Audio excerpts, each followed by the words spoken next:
বিশাল একটা জিন, দানবের মতো। জিনটা দাদুকে ধরে ১০-১৫ হাত উপরে তুলে মাটিতে আছাড় মারলেন। সাবিনার মুখে কথাটা শুনে হা হা করে হেসে দিলেন সবাই। হাসতে হাসতে সবাই বললেন, তুই জিন ভূত এসব বিশ্বাস করিস? আমরা এসব বিশ্বাস করি না। প্রিয় বান্ধবী আশার ভাইয়ের বিয়ে খেতে এসে সব বন্ধুরা একসাথে হয়ে জিন ভূতের গল্প করছে। এখানে সবার সাথে উপস্থিত আছেন আমাদের গল্পের নায়িকা আয়েশা। আয়েশাকে জিজ্ঞেস করলেন। আশা বলল, আয়েশা, তুই কিছু বলছিস না যে? সবাই কত মজা করছে, তুই কি জিন ভূতে বিশ্বাস করিস? আয়েশা বলল, যদিও আমি কখনো জিন ভূত দেখিনি, তবু আমার মনে হয় জিন ভূতের অস্তিত্ব আছে। আমি বিশ্বাস করি জিন আছে। আয়েশার মুখে এমন কথা শুনে বাকি বন্ধুরা হাসতে হাসতে বলল, আয়েশা, হ্যাঁ হ্যাঁ জিন আছে, দোয়া করি জিন তোর বয়ফ্রেন্ড হোক, জিনকে বিয়ে করে অনেক বাচ্চা কাচ্চার মা হবি। আশা বলল, এই অনেক হয়েছে, এখন চল খেতে যাব, মা তোদের সবাইকে নিয়ে যেতে বলেছে। আশার কথায় সব বন্ধুরা উঠে চলে গেল। এদিকে আয়েশা আশাকে বলল, আশা তুই যা, আমি একটু পর আসছি, আমার ফোনে কল আসছে, কথা বলে আসছি। ও, ফোনে কথা বলবি? তাহলে ছাদে যা, এখানে তো অনেক লোক। তুই এক কাজ কর, ছাদে যা, তুই ছাদে গিয়ে কথা বলে তারপর খেতে আসিস, ঠিক আছে? ঠিক আছে। এই শোন, একটা কথা, ছাদে যাবি ভালো কথা, ছাদ থেকে পাশের বাগানে একটা ১০০ বছরের আম গাছ আছে, ওদিকে তাকাবি না। কেন, সমস্যা কি? তেমন কিছু না, তুই যা, কথা বলে খেতে আয়। আশার কথায় আয়েশা ছাদে গিয়ে ফোনে কথা বলতে লাগলো। ফোনে কথা বলার এক ফাঁকে আয়েশার চোখ পড়ল পাশে থাকা সেই বাগানের আম গাছের দিকে। সেখানে চোখ পড়তে আয়েশা দেখলেন সাদা জুব্বা পরা খুব সুন্দর একজন আম গাছের নিচে বসে কি জানি পড়ছে। জ্যোৎস্না রাতে চাঁদের আলোতে আয়েশা স্পষ্ট দেখছে। এই দৃশ্য দেখে আয়েশা মনে মনে ভাবতে লাগলো, আরে এই রাতের বেলা বাগানে কে? দেখে তো মানুষের মতো লাগে, কিন্তু মানুষ এত সুন্দর আর মায়াবী হয় কি করে? রাতের বেলা জ্যোৎস্না রাতে ওনার শরীর এমন আলোকিত হচ্ছে বা কি করে? আয়েশা কিছু বুঝতে না পেরে ফোনের লাইটটা জ্বালিয়ে ওনাকে উদ্দেশ্য করে বললেন, এই যে কে আপনি? আপনি কি করছেন ওখানে? এই যে কথা বলুন। আয়েশার কথা শুনে সেখানে থাকা ওই অবয়বটা আয়েশার চোখের সামনে দ্রুত মিলিয়ে গেল। এটা কি হলো? এতক্ষণে আয়েশা বুঝলো, ওটা দেখতে মানুষের মতো হলেও আসলে কোনো মানুষ না, ওটা আসলে একটা জিন। জীবনের প্রথম কোনো জিনকে দেখলো আয়েশা। জিন দেখার প্রথম অনুভূতিটা কি এমন? সবাই তো জিন ভূত দেখে ভয় পায়, চিৎকার করে, কিন্তু আয়েশার বেলায় উল্টো হলো। আয়েশা তো ভয়ও পেল না, উল্টো মনের মধ্যে কৌতূহল জাগলো। ওই বাগানে যাবে, গিয়ে সেখানে দেখবেন একটু আগে যেটা দেখেছিল সেটা কি আদৌ সত্যি নাকি চোখের ভুল। জ্যোৎস্না রাত, কাউকে কিছু না বলে আয়েশা ছাদ থেকে নেমে একা একাই চলে গেলেন সে বাগানে। জায়গাটা খুব নিরিবিলি। আশার কথা মতো আয়েশা বাগানে গিয়ে দেখলেন ঠিকই আম গাছটা অনেক বড়, দেখে মনে হয় অনেক বছরের পুরনো। সেই জিনকে দেখে আয়েশা এতটা মায়ায় পড়েছে যে ভয় না পেয়ে সেখানে গিয়ে আয়েশা বলে উঠলেন, এখানে কেউ কি আছেন? থাকলে সাড়া দেন, আমার সাথে কথা বলেন। কিন্তু আয়েশার কথার কোনো উত্তর পেল না। এদিকে আয়েশা আম গাছের চারিদিকে ঘুরে ঘুরে দেখছিল। এমন সময় হঠাৎ কেউ একজন আয়েশার কাঁধে হাত রাখতেই আয়েশা চিৎকার দিয়ে বলে উঠল, কে? আয়েশার এমন চিৎকারে পেছন থেকে আশা বলে উঠল, আয়শা, কিরে তুই এখানে? তুই না ছাদে ছিলি? তোকে খুঁজতে ছাদে গিয়ে দেখি তুই সেখানে নেই। ছাদে না পেয়ে হঠাৎ করে বাগানে চোখ পড়তে দেখলাম যে কে যেন ফোনের লাইট জ্বালিয়ে আম গাছের দিকে যাচ্ছে। সন্দেহ হলো তাই আসলাম। তুই রাতের বেলা এখানে কেন? চল এখনই। আয়শা বলল, আরে দাঁড়া, আমি এখানে আসছি কি আর সাথে? আমি কিছু দেখেছি এখানে। চুপ কর, এখান থেকে চল আগে, একটু থাকি না। আয়েশার কথায় কান্না দিয়ে আশা আয়েশার হাত ধরে ওকে টেনে বাড়িতে নিয়ে গেল। বাড়িতে গিয়ে আশা আয়েশাকে বলল, তুই কি পাগল? তোকে ছাদে যাওয়ার সময় মানা করেছিলাম না বাগানে আম গাছের দিকে তাকাবি না? আয়েশা বলল, দোস্ত আমি তাকাইনি, হঠাৎ আমার চোখ পড়েছে ওদিকে। জানিস কি দেখেছি? জিন দেখেছিস তাই না? আরে হ্যাঁ, তুই জানলি কেমনে? অনেক আগে থেকে জানি। আমি কেন, আমার পরিবারের সবাই জানে। দেখ, স্পষ্ট একটা কথা বলি, ওই আম গাছে জিন থাকে। আমার বাড়িতে ২-৩ দিন থাকবি। আজকের পর ওদিকে যাবি না, ওই গাছের দিকে তাকাবি না।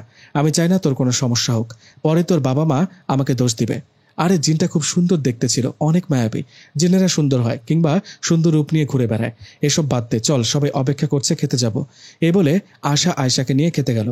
রাতের খাবার শেষে সবাই ঘুমিয়ে পড়ল, কিন্তু আয়েশার চোখে ঘুম নেই। বারবার ঘুরে ফিরে ওই জিনটার চেহারা চোখের সামনে আসে, ওর কথাই মনে পড়ে। এমন অবস্থায় আয়েশা ভাবল, আমি কি আবার যাব ওই বাগানে? না থাক, আজ না, কাল যাব, আমি ওই জিনটাকে দেখেই ছাড়ব। এসব ভাবতে ভাবতে আয়েশা ঘুমিয়ে পড়ল।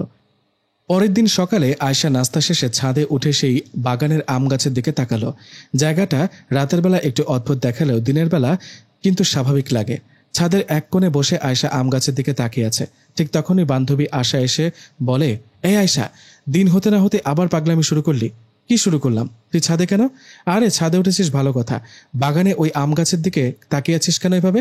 আচ্ছা, তুই কাল কি যেন বলেছিলি ওখানে নাকি জিন থাকে? তুই আর তোর বাড়ির সবাই সেটা জানে? কিভাবে জানিস? দেখ, এই বাড়িটা আমাদের, আর এই বাগানটা আমাদের পাশেই। আমরা যখন ছাদে উঠি তখন এই আম গাছের কাছে অনেক কিছু দেখতে পাই। আমি দেখেও না দেখার ভান করি। দাদা বলতো এখানে অনেক আগে থেকে জিনদের বসবাস। আমরাও ওদের ডিস্টার্ব করি না, ওরাও আমাদের ডিস্টার্ব করে না, কিন্তু তুই যা শুরু করেছিস এতে ওই জিনটা ডিস্টার্ব হতে পারে। আয়শা বলল, রাখ তোর ডিস্টার্ব, আমার ওই মায়াবী কিউট জিনটাকে প্রথম দেখায় ভালো লেগে গেছে। আশা বলল, তুই এখন কি করবি? কি করতে মন চায়? আমার তো মন চায় দৌড় দিয়ে গিয়ে নায়িকার মতো ভূতকে জড়িয়ে ধরে বলি, আই লাভ ইউ। হ্যাঁ, তারপর ওই জিন তোকে ধরে তোর ঘাড় মটকাবে। ধুর, কি বলিস? রোমান্টিকতার মাঝে পানি ঢেলে দিলি। পানি তোর মাথায় ঢেলে মাথা ঠান্ডা কর। আচ্ছা, তুই তো এমন ছিলি না, তুই গাথি টাইপের মেয়ে, ছেলেরা প্রপোজ করলে রাজি হতি না, ভালো করে ছেলেদের সাথে কথা বলতি না, এখন আবার কি হলো? জানি না রে, ওই জিনটার মায়ায় আসলে পড়ে গেছি। দেখ, এগুলা ভুলে যা। জিন জাতি আর আমাদের মাঝে কোনো মিল নেই, ওদের থেকে দূরে থাকাই ভালো। চল এখন নিচে চল, বিয়ে বাড়িতে অনেক মানুষ মেহমান আসতে শুরু করেছে, যে কোনো সময় কেউ ছাদে আসতে পারে। বান্ধবীর আসার কথায় আয়শা পেছনে ঘুরে সে আম গাছের দিকে তাকিয়ে নিচে চলে গেল। নিচে গিয়ে সবার সাথে গল্প, খাওয়া দাওয়া এসব করতে করতে দিনটা কেটে গেল। রাতের খাবার শেষে সবাই যখন ঘুমে, আয়েশা তখন জেগে, কারণ সে ওই বাগানে যাবে ওই জিনটাকে দেখতে। কথা মতো কিছুক্ষণ পর আয়েশা আস্তে করে উঠে সবার চোখ ফাঁকি দিয়ে চলে গেল পাশে থাকা সেই বাগানে। গত রাতের মতোই আজকেও জায়গাটা অদ্ভুত লাগছে। আয়েশা পা টিপে টিপে আস্তে আস্তে হাঁটছে। এভাবে আয়েশা যখন সে আম গাছের কিছুটা কাছে যায়, সেখানে সে কিছু দেখতে পান না। সেখানে জিনকে না দেখে আয়শা মন খারাপ করে আবার বাড়ির দিকে চলে যেতে লাগে। ঠিক তখনই ওর মাথায় একটু দুষ্টু বুদ্ধি চলে আসে। আয়শা আম গাছের থেকে একটু দূরে অন্য একটা গাছের আড়ালে লুকিয়ে অপেক্ষা করতে থাকে সেখানে কোনো জিন আসে কিনা। এভাবে 1 থেকে 1.5 ঘন্টা চলে যায়। হঠাৎ আয়শা খেয়াল করেন সেই আম গাছের নিচের ওপর থেকে আস্তে আস্তে নেমে আসছে সেই জিনটা। জিনটার হাতে একটা বইয়ের মতো কি জানি। গত রাতের থেকে আজ জিনটাকে আরো স্পষ্ট করে দেখছে আয়শা। জিনটা আসলেই অনেক সুন্দর। জিনকে দেখে নিজেকে কন্ট্রোল করতে না পেরে আয়শা গাছের আড়াল থেকে বেরিয়ে বলে উঠলেন, আসসালামু আলাইকুম, আপনার সাথে কিছু কথা বলবো, বলা যাবে কি? আয়শার আওয়াজ পেয়ে জিন তো কোনো উত্তর দিলই না, উল্টো দ্রুত সেখান থেকে বাতাসে মিলিয়ে গেল। যা বাবা, এটা কি হলো?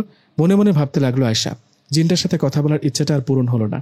জিন চলে যাওয়ায় আয়শা আম গাছটার নিচে গিয়ে এদিক সেদিক তাকাতে লাগলো। ঠিক তখনই আয়শা খেয়াল করলো চারিদিকটা কেমন অন্ধকার হয়ে আসছে। এমনিতে রাত, তবুও চারিদিকটা আরো কুচকুচে কালো হয়ে আসছে। এমন অবস্থা কানে ভেসে আসলো কান্নার আওয়াজ। চারিদিকে এমন অবস্থা দেখে আর কান্নার আওয়াজ শুনে সেখান থেকে আয়শা এক প্রকার দৌড়ে বাড়িতে চলে আসেন। মানুষ জিন দেখলে ভয় পায়, আর আমি জিনকে দেখে ওর মায়ায় পড়ে যাই, এসব ভাবতে লাগলো আয়শা। জিনের কথা ভাবতে ভাবতে আয়শা ঘুমিয়ে পড়ল। ঘুমের মাঝে আয়শা স্বপ্নে দেখল সে আশাদের বাড়ির ছাদে দাঁড়িয়ে বাগানে ওই আম গাছের দিকে তাকিয়ে আছে, আর আম গাছের ওদিক থেকে সে জিনটা হাত ইশারা করে আয়শাকে কি জানি বারণ করছে। জিনের এমন ইশারা আর জিনকে স্বপ্নে দেখে আয়শার ঘুম ভেঙে যায়। জিনকে স্বপ্নে দেখে আয়শার ঘুম ভেঙে গেল। ঘুম ভেঙে যেতেই আয়শা মনে মনে ভাবতে লাগলো, জিন আমার দিকে তাকিয়ে কি ইশারা করলো? ও কি আমায় কিছু বলতে চায়? এসব ভাবতে ভাবতে রাতটা কেটে গেল। পরের দিন আশার ভাইয়ের বিয়ে। সবার সাথে আয়শারও বিয়েতে যেতে হবে বরপক্ষের হয়ে। বিয়েতে যেতে হবে এই ভেবে আয়শা আশার কাছে গিয়ে বলে, আশা শোন না, বলছিলাম কি, একটু পর তো ভাইয়ার বিয়েতে যাবো, তাই না? আমার কিছু কসমেটিক্স কেনার ছিল, চল না আমার সাথে। কি বলিস? এখন কিভাবে যাব? বাড়িতে কত কাজ, তাছাড়া হাতের দিকে তাকা, মেহেদি পরে বসে আছি। আমার তো এখন হবে না রে। বলছিলাম তুই একাই যা, রাস্তাঘাট তো সবই চিনিস, তাই না? রাস্তাঘাট তো চিনি, তাই বলে একা যাব কেন? তোর জিন বয়ফ্রেন্ডকে নিয়ে যা, সে থাকলে তো ভালো হতো। আচ্ছা থাক তুই, আমি গিয়ে নিয়ে আসি। এই কথাটা বলে আয়শা কসমেটিক কেনার জন্য বাড়ি থেকে বেরিয়ে মার্কেটে গেল। বেশ কিছুক্ষণ মার্কেট শেষে আয়শা হেঁটে হেঁটে আশাদের বাড়ি ফিরছিল। হঠাৎ আয়শা পেছন দিকে তাকিয়ে খেয়াল করেন একটা ছেলে ওর পিছু পিছু হাঁটছে। ফাঁকা রাস্তা, তার মধ্যে আবার ছেলে পেছনে লেগেছে। সেজন্য আয়শা তাড়াতাড়ি বাড়ির দিকে হাঁটতে লাগলো। এদিকে তখনই পেছনে থাকা ছেলেটা আয়শাকে ডাক দিল। ছেলেটার ডাকে আয়শা দাঁড়িয়ে ওকে জিজ্ঞেস করলো, আপনি ডাকছেন আমাকে? হ্যাঁ, কেন, প্রপোজ করবেন? দেখেন ভাই, আপনাদের মতো ছেলেদের অভ্যাস আমার জানা আছে। আপনি সেই তখন থেকে পিছু করছেন, আপনার মতলব বুঝতে পারছি, আপনি প্রপোজ করতে আসছেন। দেখেন, সময় নষ্ট করে লাভ নেই। আমার একটা কিউট ক্রাশ আছে, আমি ওকে ভালোবাসি, পছন্দ করি। আর ও কোনো সাধারণ কেউ না, ও একটা জিন। ছেলেটা অবাক হলো। কি? অবাক হলেন কেন? হবারই কথা। সত্যি বলছে, একটা জিন আমার ক্রাশ, ওকে ভালো লাগে। আমি তো রোজ রাতে ওকে বাগানে দেখতে যাই, কাল রাতেও গিয়েছিলাম। ছেলেটা বলল, কেন গিয়েছিলেন? বাগানে, ওখানে আর যাবেন না। এই যে হ্যালো, ওখানে যাবে না মানে? আপনি না করার কে? কারণ আমি ওই জিনটা। মানে কেমনে কি? আপনি তো মানুষ, আর আমি তো ওই জিনটাকে দেখেছি। ও তো এমন দেখতে না। আরে, আমি কি দিনের বেলা সবার সামনে আসল রূপে আসবো নাকি? তাই মানুষের রূপে আপনার সাথে কথা বলতে আসছে।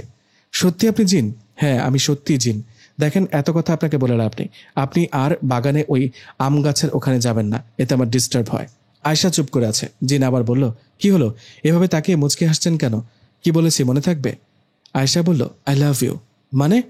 মানে আপনাকে ভালো লাগে, ভালোবাসি। শূন্য তুলে আছাড় মারবো, যেটা বলেছি মনে থাকে যেন। ওই বাগানে আসবেন না, আমার বই পড়তে ডিস্টার্ব হয়। এই কথাটা বলে জিন আয়শার চোখের সামনে হঠাৎ করে বাতাসে মিলিয়ে গেল। এটা কি দেখলো? জিন কথা বলছে। এসব ভাবতে ভাবতে বাড়িতে চলে আসলো আয়শা। বাড়িতে আসলে কিছুক্ষণ পর বান্ধবী আশার ভাইয়ের বিয়েতেও গেল। বিয়েতে গিয়ে আয়শা আশাকে বলল, এই আশা, জানিস আজকে কি হয়েছে? আমি তো ওই জিনটাকে সামনাসামনি দেখেছি, ও আমার সাথে কথা বলেছে। আশা বলল, কি, জিন তোর সাথে কথা বলেছে? তোর সামনে এসেছে? তোর মাথার সমস্যা? এটা কি তোর বাড়িতে জানে নাকি আমি বলবো? বিশ্বাস কর, ও আমার সামনে এসেছিল। এই চুপ কর তো, আজেরা কথা। জিনের কথা ছাড়া অন্য কিছু ভাবতে পারিস না? বিয়ে বাড়িতে কত ছেলে আছে, দেখ ওদের দেখ। কাউকে ভালো লাগে তো বল, রিলেশন করিয়ে দিই। রিলেশন করিয়ে দিবি তো ওই জিনটার সাথে দে না। আবার শুরু করলি? ওকে সরি, তোকে আর ওর কথা বলবো না, যা করব একাই করব। যাই হোক, কনে পক্ষের বাড়ি থেকে আশাদের বাড়িতে ফিরতে রাত হয়ে যায়। সবাই ক্লান্ত, বাড়িতে এসে সবাই ঘুমিয়ে পড়ে। এদিকে আয়শার তো ঘুম আসে না। আয়শা গত 2 রাতের মতো আজকেও না ঘুমিয়ে সে বাগানে চলে যায়। সেখানে যাবার পর আশা ওই বড় আম গাছটার নিচে বসে লাইট হাতে এদিক সেদিক তাকাতে থাকে। হঠাৎ পেছন থেকে কেউ একজন বলে ওঠেন, এই, আপনাকে এত করে মানা করার পরও আবার কেন আসছেন? কথাটা শুনে পেছনে তাকিয়ে আয়শা বলে উঠল, আপনি আসছেন? সমস্যা কি আপনার? ভালোভাবে বলছি, শুনছেন না? রাতে এখানে আসেন কেন? পরপর 2 রাত এসেছেন, কিচ্ছু বলিনি। গত রাতে একটু ভয় দেখিয়েছি, স্বপ্নে গিয়ে ইশারা দিয়ে মানা করেছি। আজকে আবার মানুষের রূপে সামনাসামনি গিয়ে মানা করে আসছি, তবুও কথা শুনছেন না। কি করব বলেন? আপনাকে দেখলেই সবকিছু ভুলে যায়। আপনার মায়ায় পড়ে তো এসব করি। জিন বলল, আচ্ছা, এখানে কেন আসছেন? আপনাকে দেখতে। কেন? ভালো লাগে আপনাকে, ভালোবাসি। আমি কে? আপনি জিন। আপনি কে? আমি মানুষ। তাহলে কিভাবে হবে? মানুষ হয়ে জিনকে কেন ভালোবাসবেন? আমাদের জাতি আলাদা, তাই ভালোবাসা হবে না। কেন হবে না? যদি আমাকে আপনার ভালো লাগতো তাহলে কি এত সহজে ছেড়ে দিতেন? তখন তো আমার মা বাবা কবিরাজ নিয়ে এসেও আপনাকে ছাড়াতে পারতো না। এখন আমি আপনাকে ধরেছি, আপনার মা বাবাকে বলুন কবিরাজ নিয়ে আসে আমাকে ছাড়াতে। জিন বলল, রেগে যাবার আগে চলে যান। আয়শা বলল, যাবার আগে খাবারটা দিয়ে যায়। মানে কিসের খাবার? কেন, এই যে আমার হাতে বিয়েবাড়ি থেকে লুকিয়ে আপনার জন্য মাংস নিয়ে আসছি পলি ব্যাগে করে, নেন, খেয়ে নেন। জিন বলল, পাগল নাকি? না, আমি ওসব খাবো না। তাহলে আমিও যাব না। আয়শা ও জিনের মধ্যে কথা হচ্ছে। এমন সময় আয়শার বান্ধবী আশা লাইট হাতে বাগানের দিকে আয়শাকে ডাকতে ডাকতে আসছে। আশাকে দেখে সেখান থেকে জিন চলে গেল। এদিকে আশা আয়শার কাছে এসে বলল, আয়শা, তুই আবারও এখানে আসছিস? তোর হাতে ওগুলো কি? মাংস। মাংস? এগুলো কই পেলি? কই আর পাবো, জিন দিয়ে গেল আমাকে, বলল খেতে। উফ, এবার আমি সত্যি পাগল হয়ে যাব, চল আমার সাথে। এই কথাটা বলে আশা আয়শার হাত ধরে বাগান থেকে বাড়িতে নিয়ে গেল। বাড়িতে গিয়ে আশা বলল, কি সমস্যা তোর? এত করে বলার পর কেন বারবার বাগানে ওই আম গাছের কাছে যাস? ভালোবাসার টানে। কিসের ভালোবাসা? কার ভালোবাসা? কার আবার? জিনের সাথে আমার। উফ খোদা। আয়শা দেখ, আজ আমার ভাইয়ের বিয়ে হলো, তাই না? বিয়ে তো শেষ, কাল তুই বাড়িতে চলে যাবি, কেমন? আর 2 দিন থাকি না? দেখ, তুই এমনি এমনি আমার বাড়িতে 10 দিন থাকলেও সমস্যা হতো না, কিন্তু তুই যা শুরু করেছিস, এখন তোকে কাল যেতেই হবে। ঠিক আছে, কিন্তু আমার জিনের কি হবে? ওকে তো মিস করব। ভালোবাসাই হলো না, মিস করবে। এখন চল, ঘুমাতে হবে। আশার কথায় আয়শা রুমে গিয়ে ঘুমিয়ে পড়ল। পরের দিন সকালে আয়শা দাঁত ব্রাশ করতে করতে ছাদে গেল। ছাদে গিয়ে অপলক দৃষ্টিতে সেই আম গাছটার দিকে তাকিয়ে রইল। এদিকে আয়শাকে সেদিকে তাকাতে দেখে আশা বলল, হ্যাঁ দেখ দেখ, শেষবারের মতো দেখে নে। আরে, আজ চলে যাবি, জিন তোকে খুব মিস করবে। দেখ, মজা করিস না, আমার বিশ্বাস জিন আমার কাছে ঠিকই আসবে। হ্যাঁ, বাড়িতে গিয়ে পড়াশোনা বাদ দিয়ে সে আশায় বসে থাকিস। জিন কবে যাবে? মজা করা বন্ধ করতো, মন খারাপ লাগছে। জিনকে ছেড়ে যাব তাই। ঢং। এমন ভাব করছিস মনে হচ্ছে তোর বরকে ছেড়ে বিদেশে চলে যাচ্ছিস। চুপ কর তো। চল নিচে চল, ফ্রেশ হয়ে রেডি হব। বাবা ফোন করেছিল। এই বলে ছাদে থেকে আশা ও আয়শা দুজনে নিচে চলে আসলো। নিচে এসে ফ্রেশ হয়ে খাবার খেয়ে নিল আয়শা। খাওয়া শেষে আমাদের বাড়ির সবার কাছে বিদায় নিয়ে বাড়িতে যাবার জন্য বাইরে আসলো আয়শা। বাইরে আসার পর আশা বললেন, কিরে, তোকে নিজের ইচ্ছা বাড়িতে যেতে বললাম বলে মন খারাপ করছিস? আরে না রে পাগলি, তুই না বললেও তো আজ বাড়িতে যেতাম। আজ 4 দিন হলো এখানে। ভালো থাকিস, তুই একদিন গেলে আমাদের বাড়িতে আসিস, কেমন? ঠিক আছে। আয়শা বলল, শোন না, যাবার আগে একটা কাজ করি। কি কাজ? কাগজে নাম্বার লিখে ওই বাগানে আম গাছের নিচে রেখে আসি, ভূত দেখলে যোগাযোগ করবে। আশা বলল, মাথা মোটা, জিনের কি মোবাইল আছে নাকি যে তোকে কল দিবে? তাই তো। আচ্ছা ঠিক আছে, ভালো থাকিস। বান্ধবী আশার কাছ থেকে বিদায় নিয়ে আয়শা ও বাড়িতে চলে গেল। বাড়িতে যাবার পর জিনের কথা সে কোনোভাবেই ভুলতে পারছে না। সবসময় জিনের কথা চিন্তা করে দেখে। আয়শার মা আয়শাকে বলল, কি রে মা, কি হয়েছে তোর? আশাদের বাড়ি থেকে আসার পর দেখছি কেমন হয়ে গেছিস, সবসময় কি নিয়ে জানি ভাবিস। কই কিছু না মা, এমনিতেই। মাকে মিথ্যা বলে কথা ঘুরিয়ে দিল আয়শা। আসলে তো সে জিনের কথা সব সময় ভাবে, চিন্তা করে। যাই হোক, এভাবে দিনটা কেটে যায়। পরের দিন রাতের বেলার ঘটনা। আয়শার ঘুম ভেঙে যায় কারো ফিসফিস কথার আওয়াজে। আওয়াজটা পেয়ে আয়শা চোখ খুলে দেখল সামনে জিন দাঁড়িয়ে আছে। জিনকে দেখে আয়শা নিজের চোখকে বিশ্বাস করতে না পেরে নিজের চোখ হাত নিয়ে কচলাতে লাগলো। এই দেখে জিন বলল, চোখ কচলাতে হবে না, এটা সত্যি। বাস্তব নাকি স্বপ্ন? আমি মনে হয় স্বপ্ন দেখছি, তাই না? না, বাস্তব। তুমি সত্যি আমার কাছে আসছো? বিশ্বাস হচ্ছে না। তোমাকে খুব মিস করছিলাম, জানতাম তুমি আসবে। আমি তো তোমাকে ভালোবাসি, তুমি নিশ্চয়ই আমাকে ভালোবাসো, তাই না? তাই তো আসছো। পাগল নাকি? কিসের ভালোবাসা? আমি আসছি অন্য কাজে। কি কাজ? তোমার বান্ধবী আশার বাড়ির পাশে বাগানের ওই বড় আম গাছে আমি থাকি, এটা তো জানো, তাই না? হ্যাঁ জানি তো। তো কি হয়েছে? ওই বাগানের মালিক ওই আম গাছটা কেটে ফেলবে। ওটা আমার থাকার জায়গা। থাকার জায়গা বলতে আমাদের রাজ্য আছে, আমি জিন রাজ্যে বেশি সময় থাকি, আর কম সময়ের জন্য রোজ রাতে ওই আম বাগানে ওখানে গিয়ে বই পড়ি। হো হো, এই কথা। তা গাছের মালিক গাছ কাটবে না? কাটবে, কিন্তু কয়দিন দেরিতে। আমি নতুন কোনো জায়গা পেলে সেখানে চলে যাব, তখন গাছটা কাটতে পারবে, তার আগে না। তো আমি কি করব? আমার কাছে কেন আসছো? তুমি গিয়ে ওই গাছের মালিককে বুঝিয়ে বলবা। তুমি মানুষ, তাই তোমার কথা শুনবে। কেন? তুমি কে বলো? আমি সামনাসামনি গেলে অমনি ভয় পাবে উনি। ভয় পেয়ে আবার কোনো কবিরাজ টবিরাজ নিয়ে আসেন কিনা, সেজন্য তোমাকে দিয়ে বলাবো। ওনার কাছে কবে যাব বলো? যাব না আমি। ভেবেছিলাম আমার ভালোবাসার টানে আমার কাছে এসেছো, এখন দেখি নিজের কাজ করানোর জন্য আসছো। পারবো না, যাও। জিন বলল, ওই সাবধানে না করো। আমার কাজটা না করলে তোমাকে ছেড়ে দিব ভাবছো? বাঁচতে চাইলে আমার কাজটা করো, নইলে তোমার পিছু ছাড়বো না। তাই? তাহলে আমার পিছে লেগে থাকো, আমি তো এটাই চাই। ফাজলামো বাদ দাও তো, যা বলি তাই করো। আমার এই উপকারটুকু করো, এতে আমার কি লাভ? আমি কি পাবো? কি চাও তুমি? তোমার ভালোবাসা। আয়শা জিনের সাথে কথা বলছে, এই আওয়াজ ওর বাবা পেয়ে আয়শাকে বলে উঠল, আয়শা, এই আয়শা, এত রাতে কার সাথে কথা বলিস? আয়শার বাবার কথার আওয়াজে জিন আর কিছু না বলে তখনকার জন্য চলে গেলেন। আয়শার বাবার কথার আওয়াজ শুনে জিন সেখান থেকে চলে গেল। এদিকে আয়শা ওর বাবাকে ডাক দিয়ে বলল, কই বাবা, কিছু না তো, স্বপ্ন দেখছিলাম মনে হয়। ইস রে, জিন আসছিল। বাবা কথা বললে ও চলে যেত না, আমার কাছে থাকতো। এসব ভাবতে ভাবতে শুয়ে পড়ল আয়শা। কিন্তু কোনোভাবে আয়শার ঘুম আসছে না। ভালোবাসার জিন কাছে এসেও চলে গেল, কি জানি আর দেখা পাবে কিনা। এসব ভাবতে ভাবতে আয়শার হঠাৎ মনে পড়ল, আচ্ছা জিন তো একটু আগে আমার কাছে আসছিল, বাবার কথা এখান থেকে চলে গেছে, ও নিশ্চয় আশেপাশে আছে। আমি বরং না ঘুমিয়ে জেগে থাকি, ও আবার হয়তো আসবে। না, ও যদি আবার আসে, বাবা মা যদি আবারও জেগে যায়, একটা কাজ করে আমি বরং উঠে বাইরে আমাদের পুকুর পাড়ে যাই, ওখানে রাতের বেলা কেউ যায় না। কথা মতো আয়শা উঠে কোনো শব্দ না করে আস্তে দরজাটা খুলে বাইরে সেই পুকুর পাড়ে চলে গেল। নিশিরাত, আকাশে চাঁদের আলো, দৃশ্যটা খুব সুন্দর ও রোমান্টিক। আয়শা বসে আছে, হঠাৎ পাশে থাকা একটা গাছ বাতাসে দুলতে লাগলো। গাছটা এমনভাবে নড়ছে মনে হচ্ছে ঝড় হচ্ছে, কিন্তু আশপাশটা সবই ঠিক আছে। এমন দৃশ্য দেখে আয়শা ভয়ে দাঁড়িয়ে গেল। দাঁড়িয়ে ফোনের লাইটটা জ্বালিয়ে বলল, কে? কে ওখানে? আয়শার কথায় জিন সেখানে চলে এসে বলল, তুমি তো বড় আজব মেয়ে, তোমার কি ভয় ডর নেই? আমি তো গাছটা নাড়াচাড়া করে পরীক্ষা করছিলাম ভয় পাও কিনা, কিন্তু তুমি ঠিক দাঁড়িয়ে আছো না পালিয়ে। আসলে ভয় পেয়েছিলাম একটু একটু। তুমি এখানে আসছো কেন? তোমার জন্য। রুমে কথা বললে মা বাবা জেনে যেতে পারে, তাই এখানে আসছি। বলো, কি বলবে? আসছো তো ভালো করেছো, যেটা বলেছি মনে আছে তো? মনে আছে, কিন্তু কেমন জানি লাগে। কেমন লাগার কি আছে? তুমি ওই বাগানের মালিককে গিয়ে বলবা ওনার বাগানের বড় আম গাছটা যেন না কাটে, কারণ সেখানে জিন থাকে।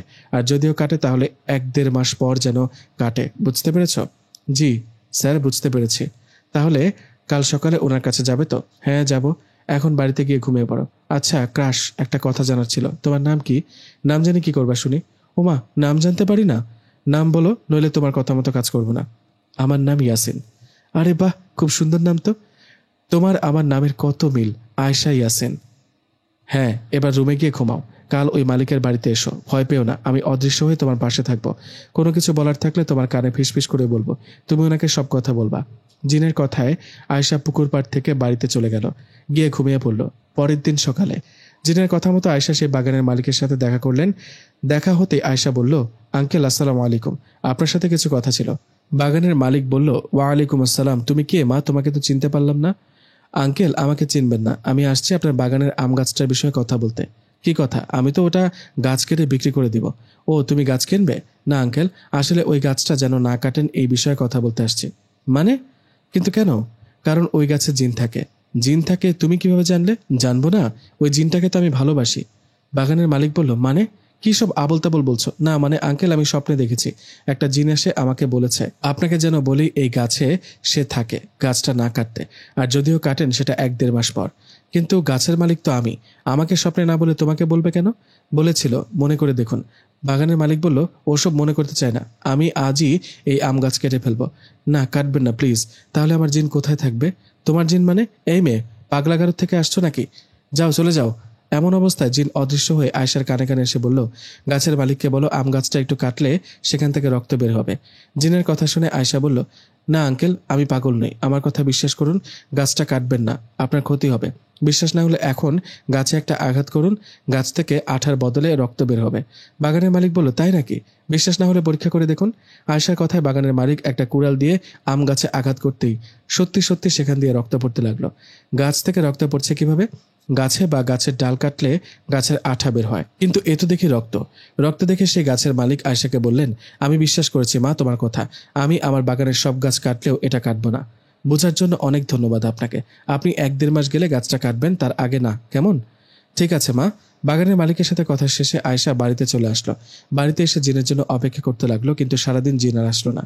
দিনে আসেনি, রাতে আসবে এই ভেবে আয়েশা রাত জেগে অপেক্ষা করতে লাগলো, তবুও জিন আসে না। জিনের জন্য অপেক্ষা করতে করতে একসময় আয়েশা ঘুমিয়ে পড়েন। বেশ কিছুক্ষণ পর যখন আয়েশার ঘুম ভাঙে তখন আয়েশা দেখে ইয়াসিন জিন ওর পাশে বসে আছে। জিনকে দেখে আয়েশা বলল, জিন তুমি আসছো? তোমার জন্য অনেক অপেক্ষা করেছিলাম, তুমি আসোনি তাই ঘুমিয়ে পড়েছি। ইয়াসিন জিন বলল, আমাকে একটু পানি দিবা, খাবো।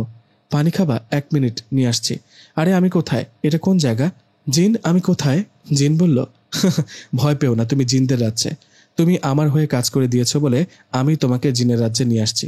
কি? আমি জিনের রাজ্যে? আমি জিনদের রাজ্যে আছি, কিন্তু আমি এখানে কেন?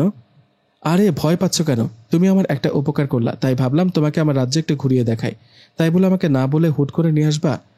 বলে তোমাকে নিয়ে আসতে চাইলে তো ভয় পাইতা, আবল তাবল বলতা, তাই ঘুমের মাঝে নিয়ে আসছি। আমাকে বলতে পারতা এভাবে ঘুমের মাঝে এসে কি শান্তি আছে? আমি তোমার পিঠে উঠে বসে থাকতাম, তুমি উড়ে উড়ে আসতা, কত মজা হতো বলো। আমি কি পাখি নাকি?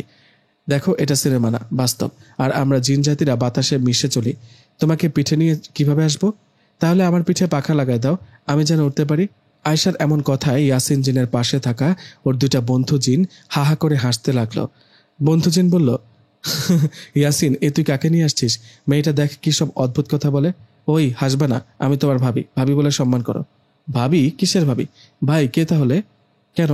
তোমাদের বন্ধু ইয়াসিন জিন। এই চুপ, একদম চুপ। বলছি না এসব আবল তাবল কথা বলবি না, ওরা কি ভাববে? কি ব্যাপার ইয়াসিন, আমাদের না বলে মানুষের প্রেমে পড়লি নাকি? এই মানুষ হতে সাবধান। এই কথাটা বলে দুজন জিন চলে গেল। এদিকে ওরা চলে যাওয়ায় ইয়াসিন জিন আয়েশাকে বলল, এই ওদের সামনে এসব কি বলো? হ্যাঁ কি বলবো? ঠিকই তো বলেছে, আমি কি তোমাকে ভালোবাসি না? আমি তো তোমার গার্লফ্রেন্ড, তাই ওদের বললাম আমি ওদের ভাবি। চুপ। চলো তোমাকে বাড়িতে রেখে আসি। না যাব না, জায়গাটা কত সুন্দর, আমি এখানে থাকবো। না, মানুষের এখানে থাকা নিষেধ। চলো আয়শা। না যাব না। ঠিক আছে তাহলে তুমি থাকো, আমি চলে যাই। এই না না না, আমাকে নিয়ে যাও। আয়শার কথা ইয়াসিন জিন ওকে নিয়ে বাড়িতে রেখে গেল। তখনও ভোর রাত সকাল হয়নি। আয়শা বাড়িতে ফিরে বাকি রাতটুকু আর না ঘুমিয়ে জেগে পার করে দিল। সকাল হতে বান্ধবী আশা ফোন করলেন। আয়শা ফোন রিসিভ করতে আশা বলল, কি রে আয়শা, ওই যে আমাদের বাড়ি থেকে গেলি, তারপর আর কোনো খোঁজখবর নেই, কেমন আছিস? দিনকাল কেমন কাটছে? আলহামদুলিল্লাহ খুবই ভালো। জানিস এখন তো জিনের সাথে আমার কথা হয়, দেখা হয়। হায় রে, বাড়ি গিয়ে ওসব ভুলিসনি? জিন জিন বলে আর কত মাথা খাবি। কাল কলেজে গিয়েছিলাম, গিয়ে দেখলাম তুই আসিসনি। আজকে আসবি তো? হ্যাঁ হ্যাঁ অবশ্যই, তুই কলেজে আয়, ওখানে দেখা হবে। আয়শার কথায় আশা রাজি হয়ে ফোন রেখে দিল। এদিকে আয়শা রেডি হয়ে কিছুক্ষণ পর কলেজে চলে গেল। কলেজে গিয়ে প্রিয় বান্ধবীর সাথে আড্ডা। কলেজের ক্লাস এসব শেষে বাড়িতে ফেরার পথে আয়শা খেয়াল করলো একটা ছেলে ওর পিছু করছে। ছেলেটা ওর সাথে একই কলেজে পড়ে। ছেলেটাকে দেখে আয়শার বুঝতে পারলো আবারও সে একই কথা বলতে আসছে। আয়শা তোমাকে আমার ভালো লাগে, ভালোবাসি তোমাকে। 1 বছর হবে এই ছেলেটা আয়শার পিছে পিছে ঘুরে। অনেকবার প্রপোজও করেছে, কিন্তু আয়শা তো রাজি না। আয়শা প্রেম করবে না। অন্য দিনের মতো আজকেও ছেলেটা এসে আয়শাকে বলল, ছেলেটির নাম ইমন। ইমন বলল, আয়শা শোনো, আর কতদিন ঘুরাবে আমাকে? সত্যি বলছি, মন থেকে ভালোবাসি তোমাকে। আয়শা বলল, ইমন শোন, তুই আমার বন্ধু, তাছাড়াও আমি রিলেশন করব না, আর কতবার বলবো? এভাবে ডিস্টার্ব করলে কিন্তু আমি বাড়িতে বলে দেব, তোর নামে বিচার দেব। আর তার দরকার হবে না, আমি আমার ভুল বুঝেছি। কিন্তু আমার একটা কথা, শেষ কথা রাখতে পারবা? কি কথা বলো? তোমাকে ভালো লাগে, ভালোবাসি। আমি চাই তোমার কোনো একটু স্মৃতি আমার কাছে থাকুক। তুমি তোমার জামার ওড়নার একটু সুতা আমাকে ছিঁড়ে দাও, আমি এই সুতোটুকু নিয়ে শান্ত থাকবো। যখন তোমার কথা মনে পড়বে তখন এই সুতাটুকুর দিকে তাকাবো, তখন সব ভুলে যাব। প্লিজ না করো না। হো, এই কথা? ওকে, ঠিক আছে, তোমার কথায় আমি রাজি। এই নাও আমার ওড়নার সুতো, আজকের পর আমাকে ডিস্টার্ব করবে না। এই বলে আয়শা বাড়িতে চলে আসলো। এভাবে কেটে গেল 3টা দিন। এই 3 দিনে আয়শা জিনকে অনেকবার স্মরণ করেছে, পুকুর পাড়ে গিয়েও খুঁজেছে, কিন্তু জিন এই 3 দিন ওর কাছে আসেনি। এদিকে 3 দিন পর আয়শার শরীর হঠাৎ করে খারাপ হতে থাকে। কারণ ছাড়া বমি হওয়া, খাওয়ার রুচি না থাকা, শরীর শুকিয়ে যাওয়া। এমন অবস্থায় 3 দিন পর এক রাতে আয়শার রুমে জিন আসলো। জিনকে দেখে আয়শা বলল, ইয়াসিন তুমি আসছো? এই 3-4 দিন কোথায় ছিলে? ভেবেছিলাম তোমার কাছে আর আসবো না, কিন্তু তোমার সামনে বিপদ, তোমার ক্ষতি হচ্ছে দেখে চলে আসলাম। তুমি অসুস্থ তাই না? হ্যাঁ, কিন্তু তুমি জানলে কিভাবে? আয়শা, ভয় পেও না। তুমি যে অসুস্থতার মাঝে আছো, তুমি যে অসুস্থ এটা কেন জানো? কেন? এমনি হয়তো শরীর খারাপ করছে, 2-1 দিন গেলে ঠিক হয়ে যাবে। না আয়শা, ঠিক হবে না, কারণ তোমাকে কালো জাদু করা হয়েছে। কি কালো জাদু? হ্যাঁ, তোমার উপর কালো জাদু করা হয়েছে। আর সেটা কে করেছে জানো? তোমার সেই বন্ধু যে তোমাকে ডিস্টার্ব করে ভালোবাসতে চায়, সে ইমন। ইয়াসিন, ভয় করছে আমার। এসব কিভাবে কি হলো, খুলে বলো আমাকে। আয়শার কথা ইয়াসিন জিন বলতে শুরু করলো। ইয়াসিন বললেন, আয়শা, মানুষকে কালো জাদু করার অনেক পদ্ধতি আছে। কেউ বা শয়তান বা পিশাচ জিনদের খুশি করে কারো উপর কালো জাদু করে, কেউ বা শরীরের কোনো অংশ দিয়ে কালো জাদু করে, যেমন আঙ্গুলের নখ, মাথার চুল, জামা কাপড়ের অংশ। অনেকে আবার খাবারের সাথে খাইয়ে কালো জাদু করে।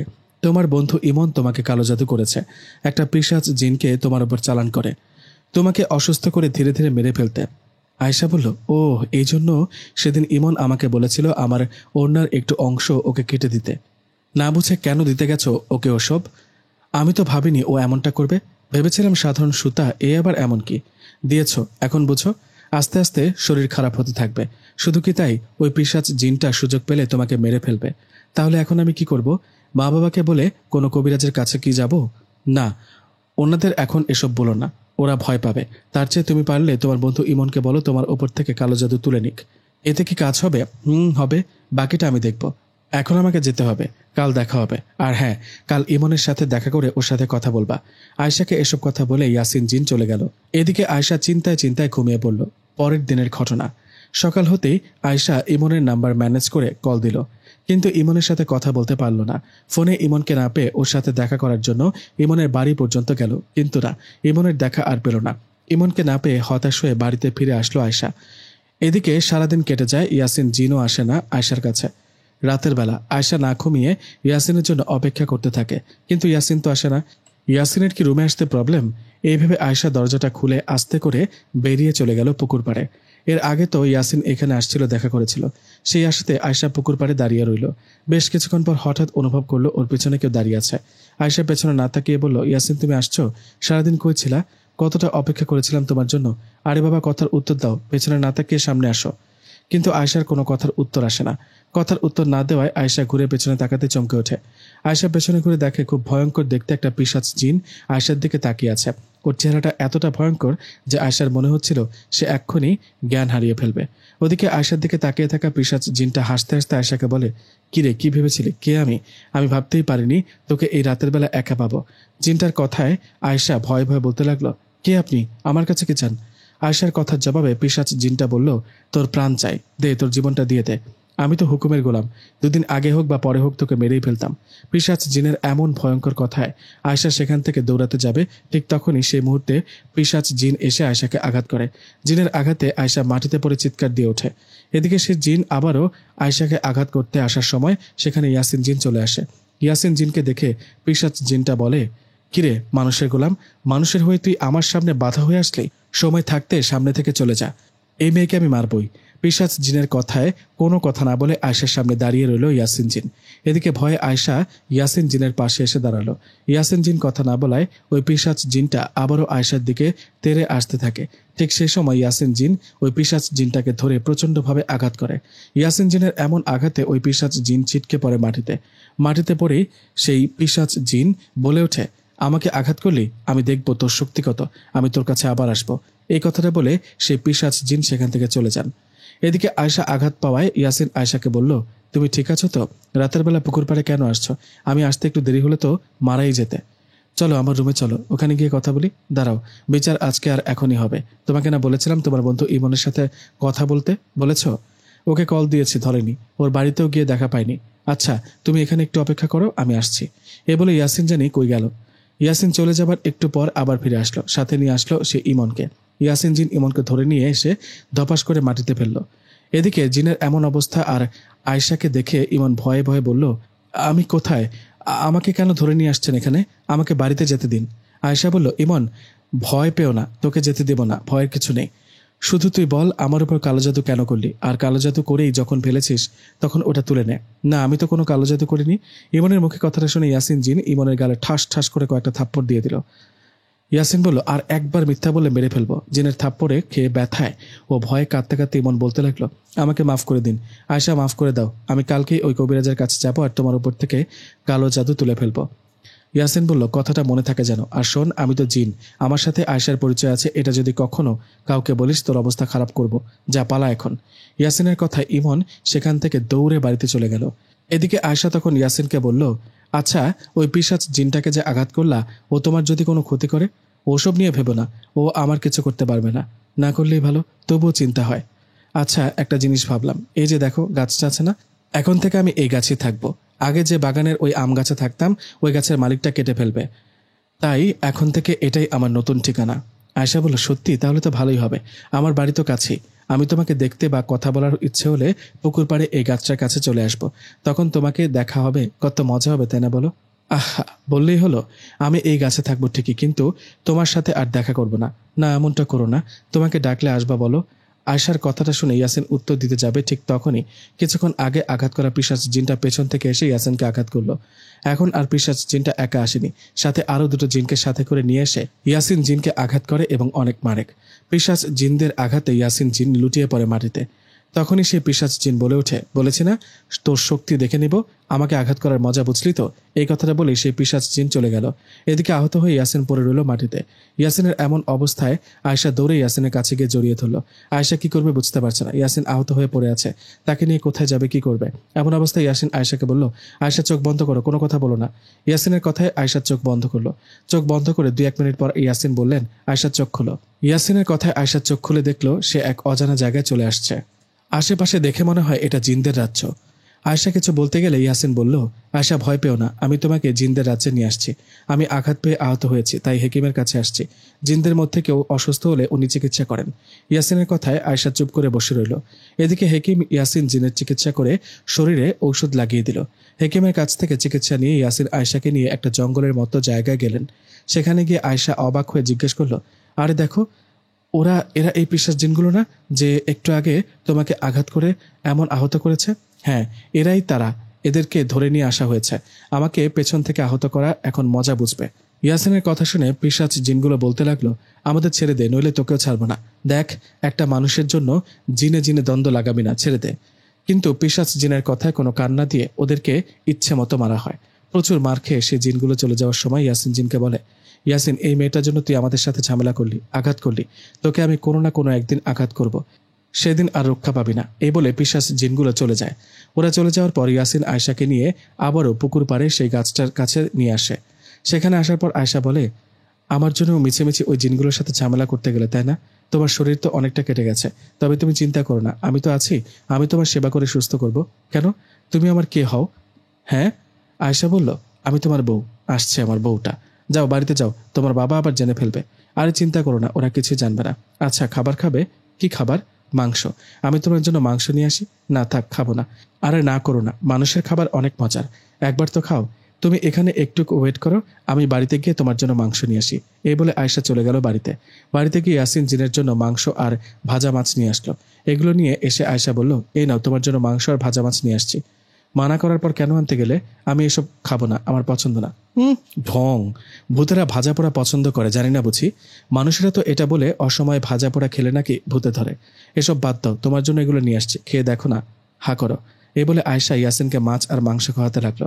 খাবারগুলো খেয়ে ইয়াসিন বলল, সত্যি তো খাবারগুলো মজার, দেখলা, বলেছি না? এখন রোজ রাতে তোমাকে কিছু না কিছু খাওয়াবো। তোমাকে দেখে আমি অবাক হই, তুমি মানুষ হয়ে জিনের প্রেমে কিভাবে পড়লা? মানুষেরা আমাদের জিন জাতিকে দেখে ভয়ে কাঁপতে থাকে, আর তুমি কত সাহস করে আমার সামনে আসো, কথা বলো। বারে, জিনকে দেখে ভয় পায় না কে বললো? কিন্তু তুমি তো কিউট জিন, তোমাকে দেখে ভয় আসে না, ভালোবাসা আসে। ইয়াসিন বলল, হয়েছে, আপনার আর ভালোবাসা দেখাতে হবে না, বাড়িতে যাও, রাত গভীর হয়েছে, একটু পর ভোর হবে। ওকে ঠিক আছে, আমারও খুব ঘুম পাচ্ছে, আজকে যাই, কাল কথা হবে। ইয়াসিনের কাছে বিদায় নিয়ে আয়শা পুকুর পাড় থেকে বাড়িতে আসার জন্য পেছনে পা ঘুরতে দেখলেন ওর মা দাঁড়িয়ে আছে। মাকে এত রাতে পুকুর পাড়ে দেখে আয়শা ভয় পেয়ে বলল, মা তুমি এখানে? আয়শার মা বলল, কি করছিলে এখানে? কই কিছু না, ঘুম আসছিল না তো, তাই পুকুর পাড়ে আসলাম একটু হাঁটতে। হাঁটার জন্য তো অনেক জায়গা আছে, এই পুকুর পাড়ে কেন? তুই কি ভেবেছিলি আমি কিছু দেখিনি? আমি তোকে বাড়ি থেকে ফলো করতে করতে এখানে আসছি। আমি দেখলাম তুই ফ্রিজ থেকে মাছ আর মাংস বের করলি। শুরুতে ভেবেছিলাম নিজে খাবি মনে হয়, পরে যখন দেখলাম ওগুলো নিয়ে বাইরে আসলি, তখন তোর পিছু নিয়ে এখানে আসলাম। তুই খাবারগুলো কাকে দিলি? রিলেশন করিস? আমাদেরকে বোকা বানিয়ে তাহলে এসব করে বেড়াস? আয়শা বলল, না মাছি, এসব কি বলো? আমি কারোর সাথে লুকিয়ে দেখা করি না, প্রেমও করি না। তাহলে এই গভীর রাতে রুম ছেড়ে এখানে কেন? আর সাথে করে নিয়ে আসা মাছ মাংস এসব কই? আসলে মা হয়েছে কি, একটু কুকুরের বাচ্চা খেতে না পেরে কান্না করছিল, কুকুরের বাচ্চার কান্না শুনে তো এখানে আসছি, আর ওকে মাছ মাংসগুলো খেতে দিয়েছি। আয়শার মা বলল, আর একটাও যদি মিথ্যা কথা বলিস তাহলে থাপ্পড় দেব, চল বাড়িতে চল, তোর বিচার হবে সকালে। এই বলে আয়শার মা আয়শাকে নিয়ে বাড়িতে চলে গেল। রাত আর বেশি নেই, কিছুক্ষণ পর ফজরের আজান হবে, আর কিছুক্ষণ পর সকাল। আয়শা না ঘুমিয়ে সে সময়টুকু চিন্তা করতে লাগলো, না জানি সকালে কি হবে। এভাবে চিন্তায় চিন্তায় কেটে গেল সময়টুকু। সকাল হলো। সকাল হতে আয়শার বাবা আয়শাকে ওনার রুমে ডাকলেন। বাবার ডাকে আয়শা রুমে যেতে ওর বাবা বললেন, আয়শা কি শুনছি এসব? তুই তো আগে এমনটা ছিলে না, রাত বিরাতে নাকি বাইরে যাস। তা ছেলেটা কে? কোন ছেলে বাবা? কোন ছেলে আবার? যে ছেলের সাথে দেখা করতে রাতের অন্ধকারে পুকুর পাড়ে যাস, সেই ছেলে। বাবা বিশ্বাস করো, আমি কোনো ছেলের সাথে দেখা করতে যাই না। তাহলে কি ভূতের সাথে দেখা করতে যাস? হ্যাঁ সত্যি, ভূতই তো। মানে? না মানে বললাম আমি কারোর সাথে দেখা করি না বাবা, প্রেমও করি না, এটাই সত্যি। ছি ছি, তোকে ভালো ভেবেছিলাম, আশপাশে সবাই ভালো ভাবে তোকে। সেই তুই যদি এভাবে রাতে লুকিয়ে পুকুর পাড়ে যাস, তাহলে তোকে কিভাবে বিশ্বাস করি বল? বিষয়টা জানাজানি হলে কি হবে? তখন কি আমার মান সম্মান থাকবে? আয়শার মা বলল, আমাদের মান সম্মান যাবার আগে ওকে বিয়ে দিয়ে দিই, কি বলো? আয়শার বাবা বলল, ঠিকই বলেছ, এটাই করব। না বাবা, এমনটা করো না। মা, আমি এখন বিয়ে করব না। তুই চুপ কর, রুমে যা। আয়শার মা, ওকে নিয়ে রুমে গিয়ে আটকে রাখো। আয়শার বাবার কথায় ওর মা আয়শাকে নিয়ে রুমে আটকে রাখলো। রুমে আটকে রাখায় আয়শা খুবই চিন্তিত হয়ে পড়ল। যদি সত্যি সত্যি মা বাবা বিয়ে করিয়ে দেয়? যাই হোক, দিনটা ওভাবেই বন্দি রুমে কেটে গেল আয়শার।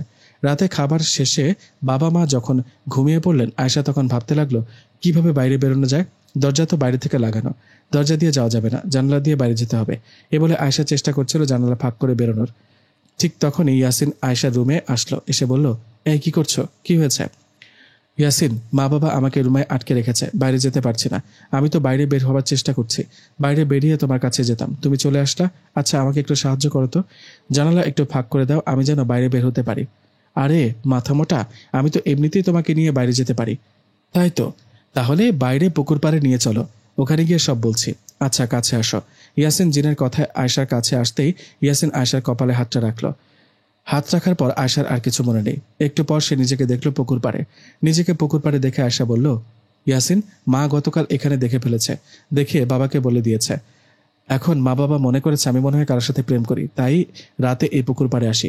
এখন মা বাবাকে বলতেও পারি না কোনো ছেলেকে আমি ভালোবাসি না, আমি একটা জিনকে ভালোবাসি, আর সেটা তুমি। আমাকে ভালোবাসতে গিয়ে তোমার প্রবলেম হচ্ছে, তোমার মা বাবা তোমাকে সন্দেহ করছে।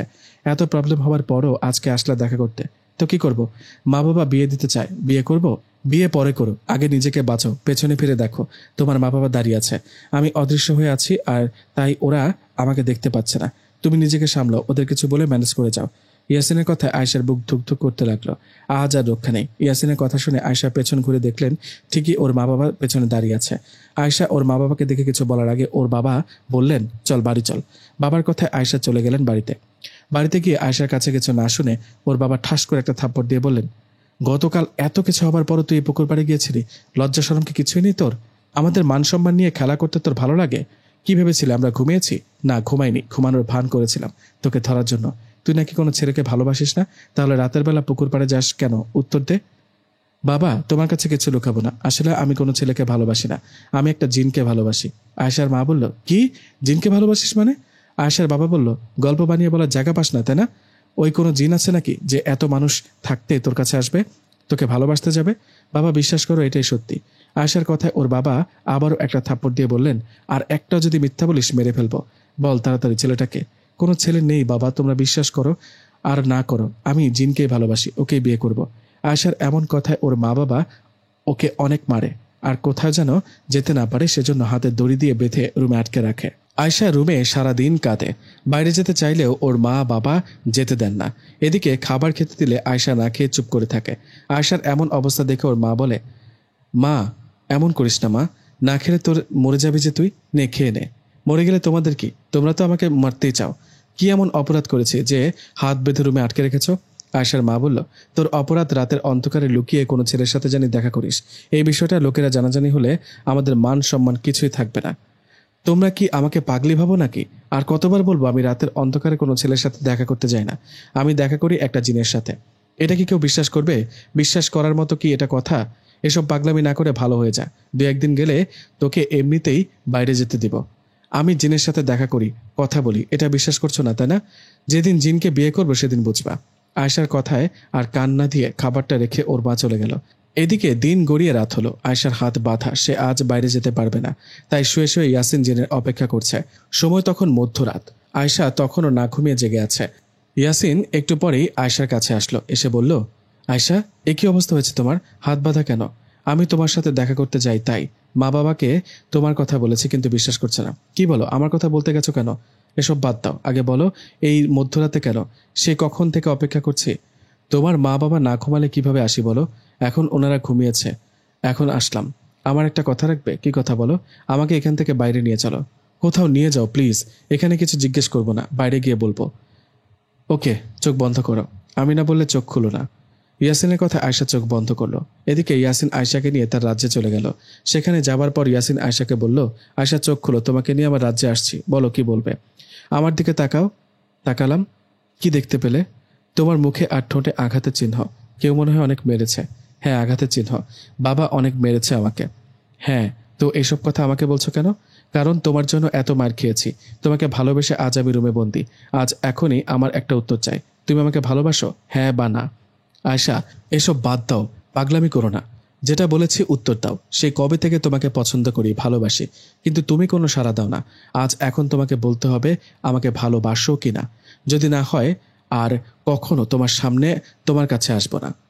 তুমি কি সত্যি আমাকে ভালোবাসো? ইয়াসিন বলল। আয়শা বলল, আমার অবস্থা দেখে তোমার কি মনে হয় এতদিন মিথ্যা ভালোবাসার অভিনয় করেছি? ইয়াসিন, সত্যি ভালোবাসি তোমাকে। ইয়াসিন বলল, আয়শা, আজ তোমাকে সব সত্যি বলবো। আমি এতদিন তোমাকে কিছু না বললেও সময়ের পরিবর্তনে তোমাকে ভালোবেসে ফেলেছি। তোমাকে ভালোবাসি কিন্তু বলিনি। কেন বলিনি জানো? কেন বলনি? কারণ আমি আর বেশি দিন বাঁচব না। আয়শা, তোমাদের মানুষের যেমন কিছু জটিল রোগ ও কঠিন রোগ থাকে যাতে তারা বাঁচে না, তেমনই আমার একটা রোগ আছে। আমি আর বেশি দিন বাঁচব না, হয়তো 1 মাসের মধ্যেই মারা যাব। ইয়াসিনের মুখে এসব কথা শুনে আয়শার মাথায় যেন আকাশ ভেঙে পড়ল। ওর কথা যেন বিশ্বাস হচ্ছে না। ইয়াসিনের কথা শুনে আয়শার চোখে পানি চলে আসলো।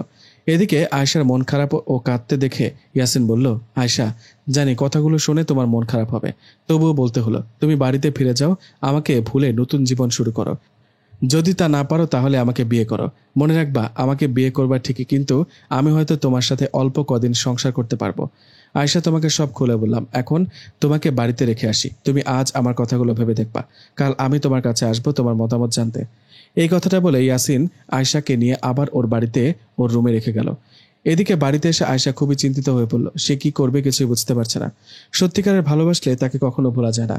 ইয়াসিনকে তো সত্যিকারের ভালোবেসে ফেলেছে আয়শা। তাই সামনে কি হবে না ভেবে নিজের ডিসিশন নিয়ে নিল। রাত গভীর। আয়শা বাকি রাতটুকু ঘুমিয়ে কাটালো। পরের দিন সকালে আয়শার মা রুমে আয়শার জন্য নাস্তা নিয়ে আসতেই আয়শা বলল, মা আর কত, হ্যাঁ, আমার বাঁধন খুলো, বাইরে যাব। ঠিক আছে, খুলছি, তবে আর পাগলামি করিস না যেন, নইলে সারা জীবনের জন্য বেঁধে রাখবো, নইলে কোনো ছেলে দেখে বিয়ে দিয়ে দিব।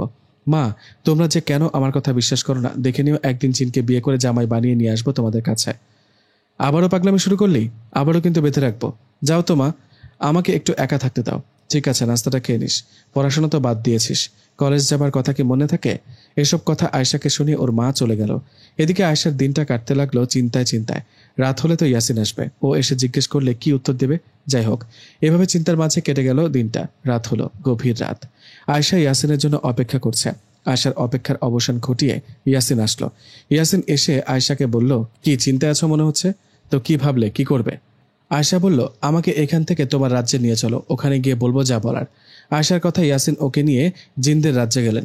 জিনের রাজ্যে গিয়ে ইয়াসিন আয়শাকে বলল, এখন বলো তুমি কি ডিসিশন নিলে? আমার জীবন থেকে চলে যাবে নাকি এই অল্প সময়ে আমাকে বিয়ে করবে, আমার বউ হবে? ইয়াসিনের কথায় আয়শা ইয়াসিনের দিকে তাকিয়ে কাঁদতে লাগলো। এই দেখে ইয়াসিন বলল, কাঁদছো কেন? ও বুঝেছে আমাকে ছেড়ে যাবে, তাই না? জানি এটাই করবে, কি আর করবে? আমার এই অল্প সময়ের জীবনে এসেই বা কি করবে? চুপ করো ইয়াসিন, আমি তোমার জীবন থেকে চলে যাওয়ার জন্য কাঁদি না। আমি চিন্তা করি, সব সময় কাঁদি তোমাকে হারিয়ে ফেলবো সেই ভয়। জানো ইয়াসিন, সত্যিকারের ভালোবাসা কোনো রোগ মানে না, মানে না কোনো ব্যথা। তোমাকে সত্যিকারের ভালোবাসি, তাই না? তাই তুমি যদি আর 2 দিন বাঁচো, এই 2 দিনের জন্য তোমার বউ হব। ইয়াসিন, আজ এখনই তোমাকে বিয়ে করব। ইয়াসিন বলল, কি সত্যি? আমি কিছুদিন পর মারা যাব, আমার জটিল একটা রোগ আছে, এটা জেনে আমাকে বিয়ে করতে রাজি হলা? হ্যাঁ, এখনই আমাদের বিয়ে হবে, চলো, আর কোনো কথা শুনতে চাই না। আয়শার কথায় ইয়াসিন আয়শার দিকে কিছুক্ষণ তাকিয়ে থেকে মুচকে একটা হাসি দিয়ে আয়শাকে নিয়ে ওর নিজের প্রাসাদে যায়। সেখানে যাওয়ার কিছুক্ষণ পর আয়শা ও ইয়াসিনের জিনের বিয়ে হয়। বেশ কিছু বন্ধু জিনকে সাক্ষী রেখে আয়শা ও ইয়াসিনের বিয়ে হয়। বিয়ে শেষে ইয়াসিন আয়শাকে নিয়ে ওর সুন্দর ও বড় প্রাসাদে চলে আসে। প্রাসাদে এসে আয়শা তো পুরাই অবাক, এত সুন্দর আর বড় প্রাসাদ ও কখনো দেখেনি। প্রাসাদের আশপাশটা কত সুন্দর। ইয়াসিন আয়শাকে প্রাসাদে নিয়ে একটা অবাক করার কথা বলে। ইয়াসিন আয়শাকে বলে, আয়শা, তুমি কিন্তু পরীক্ষায় পাশ করেছ। মানে কিসের পরীক্ষা?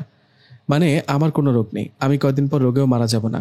আমি তোমাকে পরীক্ষা করেছিলাম তুমি আমাকে সত্যি ভালোবাসতে কিনা, কিন্তু তুমি সত্যি প্রমাণ করে দিয়েছ তোমার ভালোবাসা সত্যি। আজ থেকে তুমি আমার বউ, আমি তোমার বর। আয়শা বলল, কি? আমাকে মিথ্যা বলেছিলা? আমি সত্যি ভেবেছিলাম। জানো কত কষ্ট পেয়েছি? সরি, রাখো তোমার সরি। আমি কতটা ভয় ছিলাম জানো, ভেবেছিলাম তোমাকে বুঝি হারিয়ে ফেলবো, বলে উঠল আয়শা। ইয়াসিন বলল, এই যে কানে ধরে মাফ চাইলাম। কি করব বলো? একটা কারণে তোমাকে পরীক্ষা করলাম। কি কারণ? আমার দাদা, উনি অনেক বয়স্ক জিন। আমার দাদা বলে সব মানুষদের সহজে বিশ্বাস করতে নেই। আসলে মানুষেরা ভাবে জিন ভূত মানে ভয়ঙ্কর কিছু, খারাপ কিছু। কিন্তু তোমরা মানুষেরা কি জানো না, মানুষের মতো আমাদের জিনদেরও মধ্যে ভালো মন্দ আছে। আমার দাদার এই কথাটার ওপর ভিত্তি করে আমি তোমাকে পরীক্ষা করেছি। তুমি আমাকে আসলেই ভালোবাসো নাকি সব তোমার আবেগ? ও, এখন তো বিশ্বাস হয় আমি তোমাকে সত্যি ভালোবাসি। বিশ্বাস হয় বলে তো বিয়ে করেছি তোমাকে। এখন থেকে তুমি আমার বউ, তোমার সব দায়িত্ব এখন আমার। আচ্ছা, তোমার এত বড় প্রাসাদ, হ্যাঁ, কিন্তু কেউ নেই কেন? তুমি কি একা? তোমার মা বাবা নেই? আছে, থাকবে না কেন? আমার মা আছে, বাবা আছে, আরো 2টা ভাই ও দাদা আছে। তাহলে কোথায় ওনারা? সবাই মিলে আমার দাদার বন্ধুর ছেলের বিয়েতে গেছে, আজকে হয়তো চলে আসবে। তোমার এদিকে বিয়ে হয়ে গেল আমার সাথে, আর ওদিকে তোমার বাড়ির সবাই অন্য কারো বিয়ে খেতে গেছে। বাহ, ভালো তো। আমি তো তোমাকে হঠাৎ করে বিয়ে করলাম, তাই না? ওনারা আসলে ওনাদের জানাবো। আসলে জানাবো বলতে, আমার দাদা ও বাবা হয়তো আমার বিয়ের খবর পেয়ে গেছে, কারণ বার্তাবাহক জিন হয়তো এতক্ষণে ওদের কানে খবর পাঠিয়ে দিচ্ছে। আচ্ছা, আমার খুব ভয় করছে, আয়শা বলল। তোমার মা বাবা দাদা ওনারা আবার কিছু বলবে না তো? আমাকে কি মেনে নেবে? আমি তো মানুষ জাতি আর তুমি জিন। ভয় পেও না, দাদা আমাকে অনেক ভালোবাসে। আমি ওনাকে কিছু বললে কথা রাখে। তোমার ভয়ের কারণ নেই, আমি তো আছি। ভয় কি শুধু তোমার পরিবারকে নিয়ে? ওদিকে পরিবারের কথা একবারও কি ভেবেছ? আমার মা বাবা কি তোমাকে সহজে মেনে নেবে? তখন না হয় তুমি ম্যানেজ করে নিও। প্রথমে কেউ মানবে না, পরে তো মানবে। মানলে তো ভালোই। এসব চিন্তা বাদ দাও তো, আসো এখন আমরা খাবার খেয়ে নিই। এই বলে ইয়াসিন ও আয়শা মিষ্টি ও ফলমূল ও অন্য মজাদার খাবার খেলো। খাওয়া শেষ হতে না হতে ইয়াসিনের পরিবারের সবাই এসে হাজির। একসাথে এত জিনদের দেখে আয়শা কিছুটা ভয়ে ইয়াসিনের গা ঘেঁষে দাঁড়িয়ে রইল। এদিকে ইয়াসিনের দাদা বললেন, তোকে কতবার সাবধান করেছি মানুষের সাথে দূরে থাকবি, সেই তুই কিনা একটা মানব জাতিকে বিয়ে করলি। দাদা, ভুল বুঝো না, আয়শা অনেক ভালো মেয়ে, আমাকে অনেক ভালোবাসে। আমি ওকে অনেকভাবে পরীক্ষাও করেছি। দাদা, দয়া করে আমাদের মেনে নাও। ইয়াসিনের দাদা বলল, আমরা তোদের মেনে নিলেও ওই মানুষেরা তোকে মানবে না। দেখে নিস, এই মানুষের জন্য তোর একদিন বড় ক্ষতি হবে। এই কথাটা বলে ওর দাদা অভিমান করে চলে গেল। এদিকে ইয়াসিনের বাবা তখন বললেন, ইয়াসিন, বিয়ে করবি ভালো কথা, আমাদের জানাতি কিছু না বলে হঠাৎ করে বিয়ে করাটা কি ঠিক? মাফ করো বাবা, আসলে হঠাৎ করে ডিসিশন নিয়েছি দুইজনে, তাই বিয়েটা করে ফেলেছি। তা মেয়েটার বাড়িতে কি জানে? তাহলে তো সমস্যা, ওনারা শুনলে যে কি হবে সেটাই ভাবছি। শোন, তুই হঠাৎ করে আবার ওদের সামনে যাবি না, এতে ওনারা ভয় পেতে পারে। আগে তোর বউ মানে আয়শাকে পাঠাবি, তারপর দরকার হয় তুই যাবি। ইয়াসিনের মা বলল, মা, তোমার নাম বুঝি আয়শা? খুব সুন্দর নাম। আজকে আমার ছেলের সাথে তোমার বিয়ে হলো, তোমার দায় দায়িত্ব এখন আমাদের। তুমি মানুষ, আমরা জিন। ইয়াসিনের সাথে বিয়ে যদিও বিষয়টা মানতে পারিনি, কিন্তু না মেনে কি করব? মেনে নিলাম। চলো মা, আমার সাথে চলো, তোমাকে আমাদের প্রাসাদটা ঘুরে দেখাই। এই বলে ইয়াসিনের মা আয়শাকে নিয়ে পুরো প্রাসাদটা ও আশপাশ ঘুরে দেখালো। ঘোরাঘুরি শেষে আয়শা যখন ইয়াসিনের কাছে আসলো, তখন ইয়াসিন আয়শাকে বলল, আয়শা, আমাদের জিনদের রাজ্য ও প্রাসাদটা কেমন লাগলো? খুব ভালো লাগলো। তোমার পরিবারের সবাই কত ভালো, শুধু দাদাজান রাগ করে আছে। ওসব নিয়ে ভেবো না, দাদার মন খুব নরম, 2 দিন পর ঠিকই মেনে নেবে। এখন তোমার কথা ভাবো, তুমি আমাদের রাজ্যে আছো, ওদিকে তোমার মা বাবা তোমাকে খুঁজে বেড়াচ্ছে। চলো তোমার বাড়িতে গিয়ে আমাদের বিয়ের খবরটা জানাতে হবে। আয়শা, তাই নাকি? ভয় হচ্ছে ইয়াসিন, তবুও চলো। আয়শার কথা ইয়াসিন আয়শাকে ওর বাড়িতে নিয়ে আসলো। বাড়িতে এসে আয়শাকে ওর রুমে রেখে ইয়াসিন পাশে অদৃশ্য হয়ে লুকিয়ে রইল। এদিকে আয়শা রুমে এসে ওর মা বাবাকে ডাকতে থাকে। আয়শার ডাকে ওর মা বাবা রুমে এসে আয়শাকে দেখে অবাক হয়ে জিজ্ঞেস করে, আয়শা, তুই কই ছিলি? কাল থেকে যে কত জায়গায় খুঁজেছি তোকে, তোর কোনো খোঁজ খবর নেই। আয়শার মা হলো, কি হলো, চুপ করে আছিস কেন? বল, কোথায় ছিলি? আয়শা বলল, জিনদের রাজ্যে ছিলাম। আবারও ওসব নাটক শুরু করলি? থাপ্পড় খাওয়ার আগে সত্যিটা বল, এসব আবল তাবল না বলে। আমার সব কথাই কি মিথ্যা মনে হয় নাকি? সেই দিন থেকে কত করে বলেছি আমি জিনকে ভালোবাসি। রাতের অন্ধকারে বাইরে জিনের সাথে দেখা করতে যাই, বিশ্বাসই করো না। আয়শার মা বলল, বিশ্বাস করার মতো কিছু বল, তাহলে বিশ্বাস করব। আয়শা বলল, আজ আর কিছু বলবো না, দেখাবো। আয়শার মা বলল, কি দেখাবি আমাদের? আয়শা বলল, জিনকে দেখাবো। কি বলিস কি, সত্যি নাকি? হ্যাঁ, এতদিন তো আমার কথা বিশ্বাস করনি, আজ সেটার প্রমাণ আমি দেব। তার আগে বলে রাখি, জিন সামনে আসলে চিৎকার করবে না। এই কথাটা বলে আয়শা ইয়াসিন জিনকে বললে সামনে আসতে। আয়শার কথায় ওর মা বাবার সামনে এসে এই প্রথম ইয়াসিন হাজির হলেন। হঠাৎ করে চোখের সামনে জিনকে দেখে আয়শার মা ওর বাবার কাছে গিয়ে দাঁড়ালেন। এটা কি স্বপ্ন নাকি সত্যি? চোখের সামনে জিন, তাহলে কি এতদিন আয়শা যা বলেছে সব সত্যি? ইয়াসিন সামনে আসায় আয়শার বাবা বললেন, এই আয়শা, তাহলে তুই এতদিন যা বলেছিলি সব সত্যি? হ্যাঁ বাবা, সব সত্যি ছিল। আয়শার মা বলল, দেখ মা, আমরা তোর কথা বিশ্বাস করলাম, তুই এখন জিনকে যেতে বল, আমাদের ভয় লাগছে। ভয় পাওয়ার কিছু নেই মা, এতদিন আমার কথা উড়িয়ে দিয়েছ। ইয়াসিন এখান থেকে যাবে না, কারণ ও আসছে ওর শ্বশুরবাড়ি। আয়শার মা বলল, শ্বশুরবাড়ি মানে? তোমাদের তো এতদিন বলেছি জিন পছন্দ করি, ভালোবাসি। বিশ্বাস করনি মা বাবা। জানি না শুনলে বিশ্বাস করবে কিনা, মেনে নিবে কিনা, কিন্তু এটাই সত্যি, ইয়াসিন আর আমি বিয়ে করেছি। আয়শার মুখে কথাটা শুনে ওর মা বাবা হা হয়ে দাঁড়িয়ে রইল। এভাবে বেশ কিছুক্ষণ পর আয়শা বলল, কি অবাক হলে? হবারই কথা। মা, কি হলো, কথা বলো। আয়শার মা বলল, এটা কিভাবে সম্ভব? একটা জিন কিভাবে তোর বর হয়, এটা আমি জানি না। আয়শার বাবা, তুমি কিছু একটা করো। আয়শার মা, শান্ত হও, এখন আর কিছু করার নেই, যা হবার হয়ে গেছে। এখন যাই করি না কেন, আয়শা তো আর ফেরত আসবে না। যেহেতু ওদের বিয়ে হয়ে গেছে, তাহলে ওরা সংসার করুক। আমার চিন্তা ও ভয় শুধু আশেপাশের লোকেদেরকে নিয়ে। বাবা, তুমি আমাদের মেনে নিলা, ভাবতেই পারিনি। মেনে না নিয়ে কি করব? আগে যদি তোর কথা শুনে বিশ্বাস করতাম, তাহলে আজ এই দিন দেখতে হতো না। ইয়াসিন বলল, বাবা, হতে পারি আমি জিন, কিন্তু দেখে নিয়েন আমি আপনার মেয়েকে অনেক ভালো ও সুখী রাখবো। আয়শা বলল, মা, আমি তোমাদের না জানিয়ে বিয়েটা করেছি, সেজন্য আমাকে মাফ করে দাও, আর আমাদের মন থেকে মেনে নাও। আয়শার মা বলল, তোর বাবা যেহেতু মেনে নিয়েছে, তাহলে আমি আর কি বলবো, আমিও মানলাম। তোরা রেস্ট কর, আমি তোদের জন্য খাবার নিয়ে আসি, কেমন? এই কথাটা বলে আয়শার মা বাবা চলে গেল। এদিকে আয়শার মা বাবা মেনে নেওয়ায় ইয়াসিন ও আয়শা দুজনেই খুব খুশি।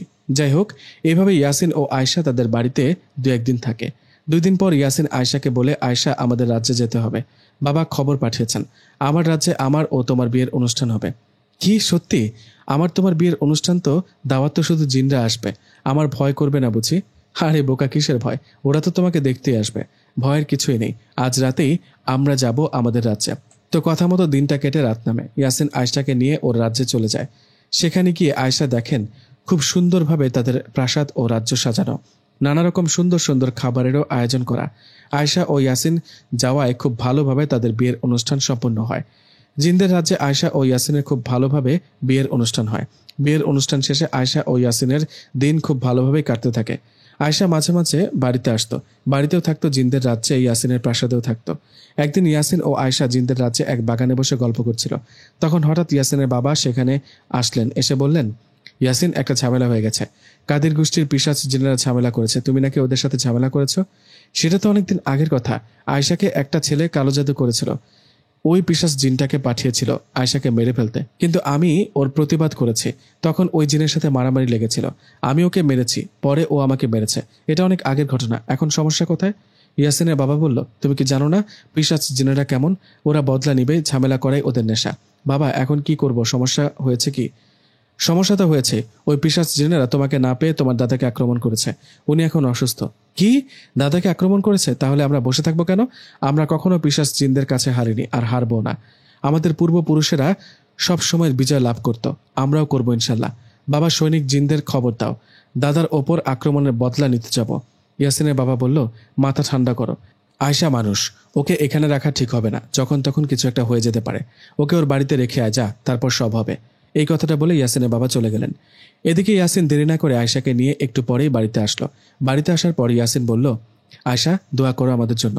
যুদ্ধে যাচ্ছি, জানি না কি হবে, সাবধানে থেকো কেমন? না, যেও না, আমি তোমাকে যেতে দিব না।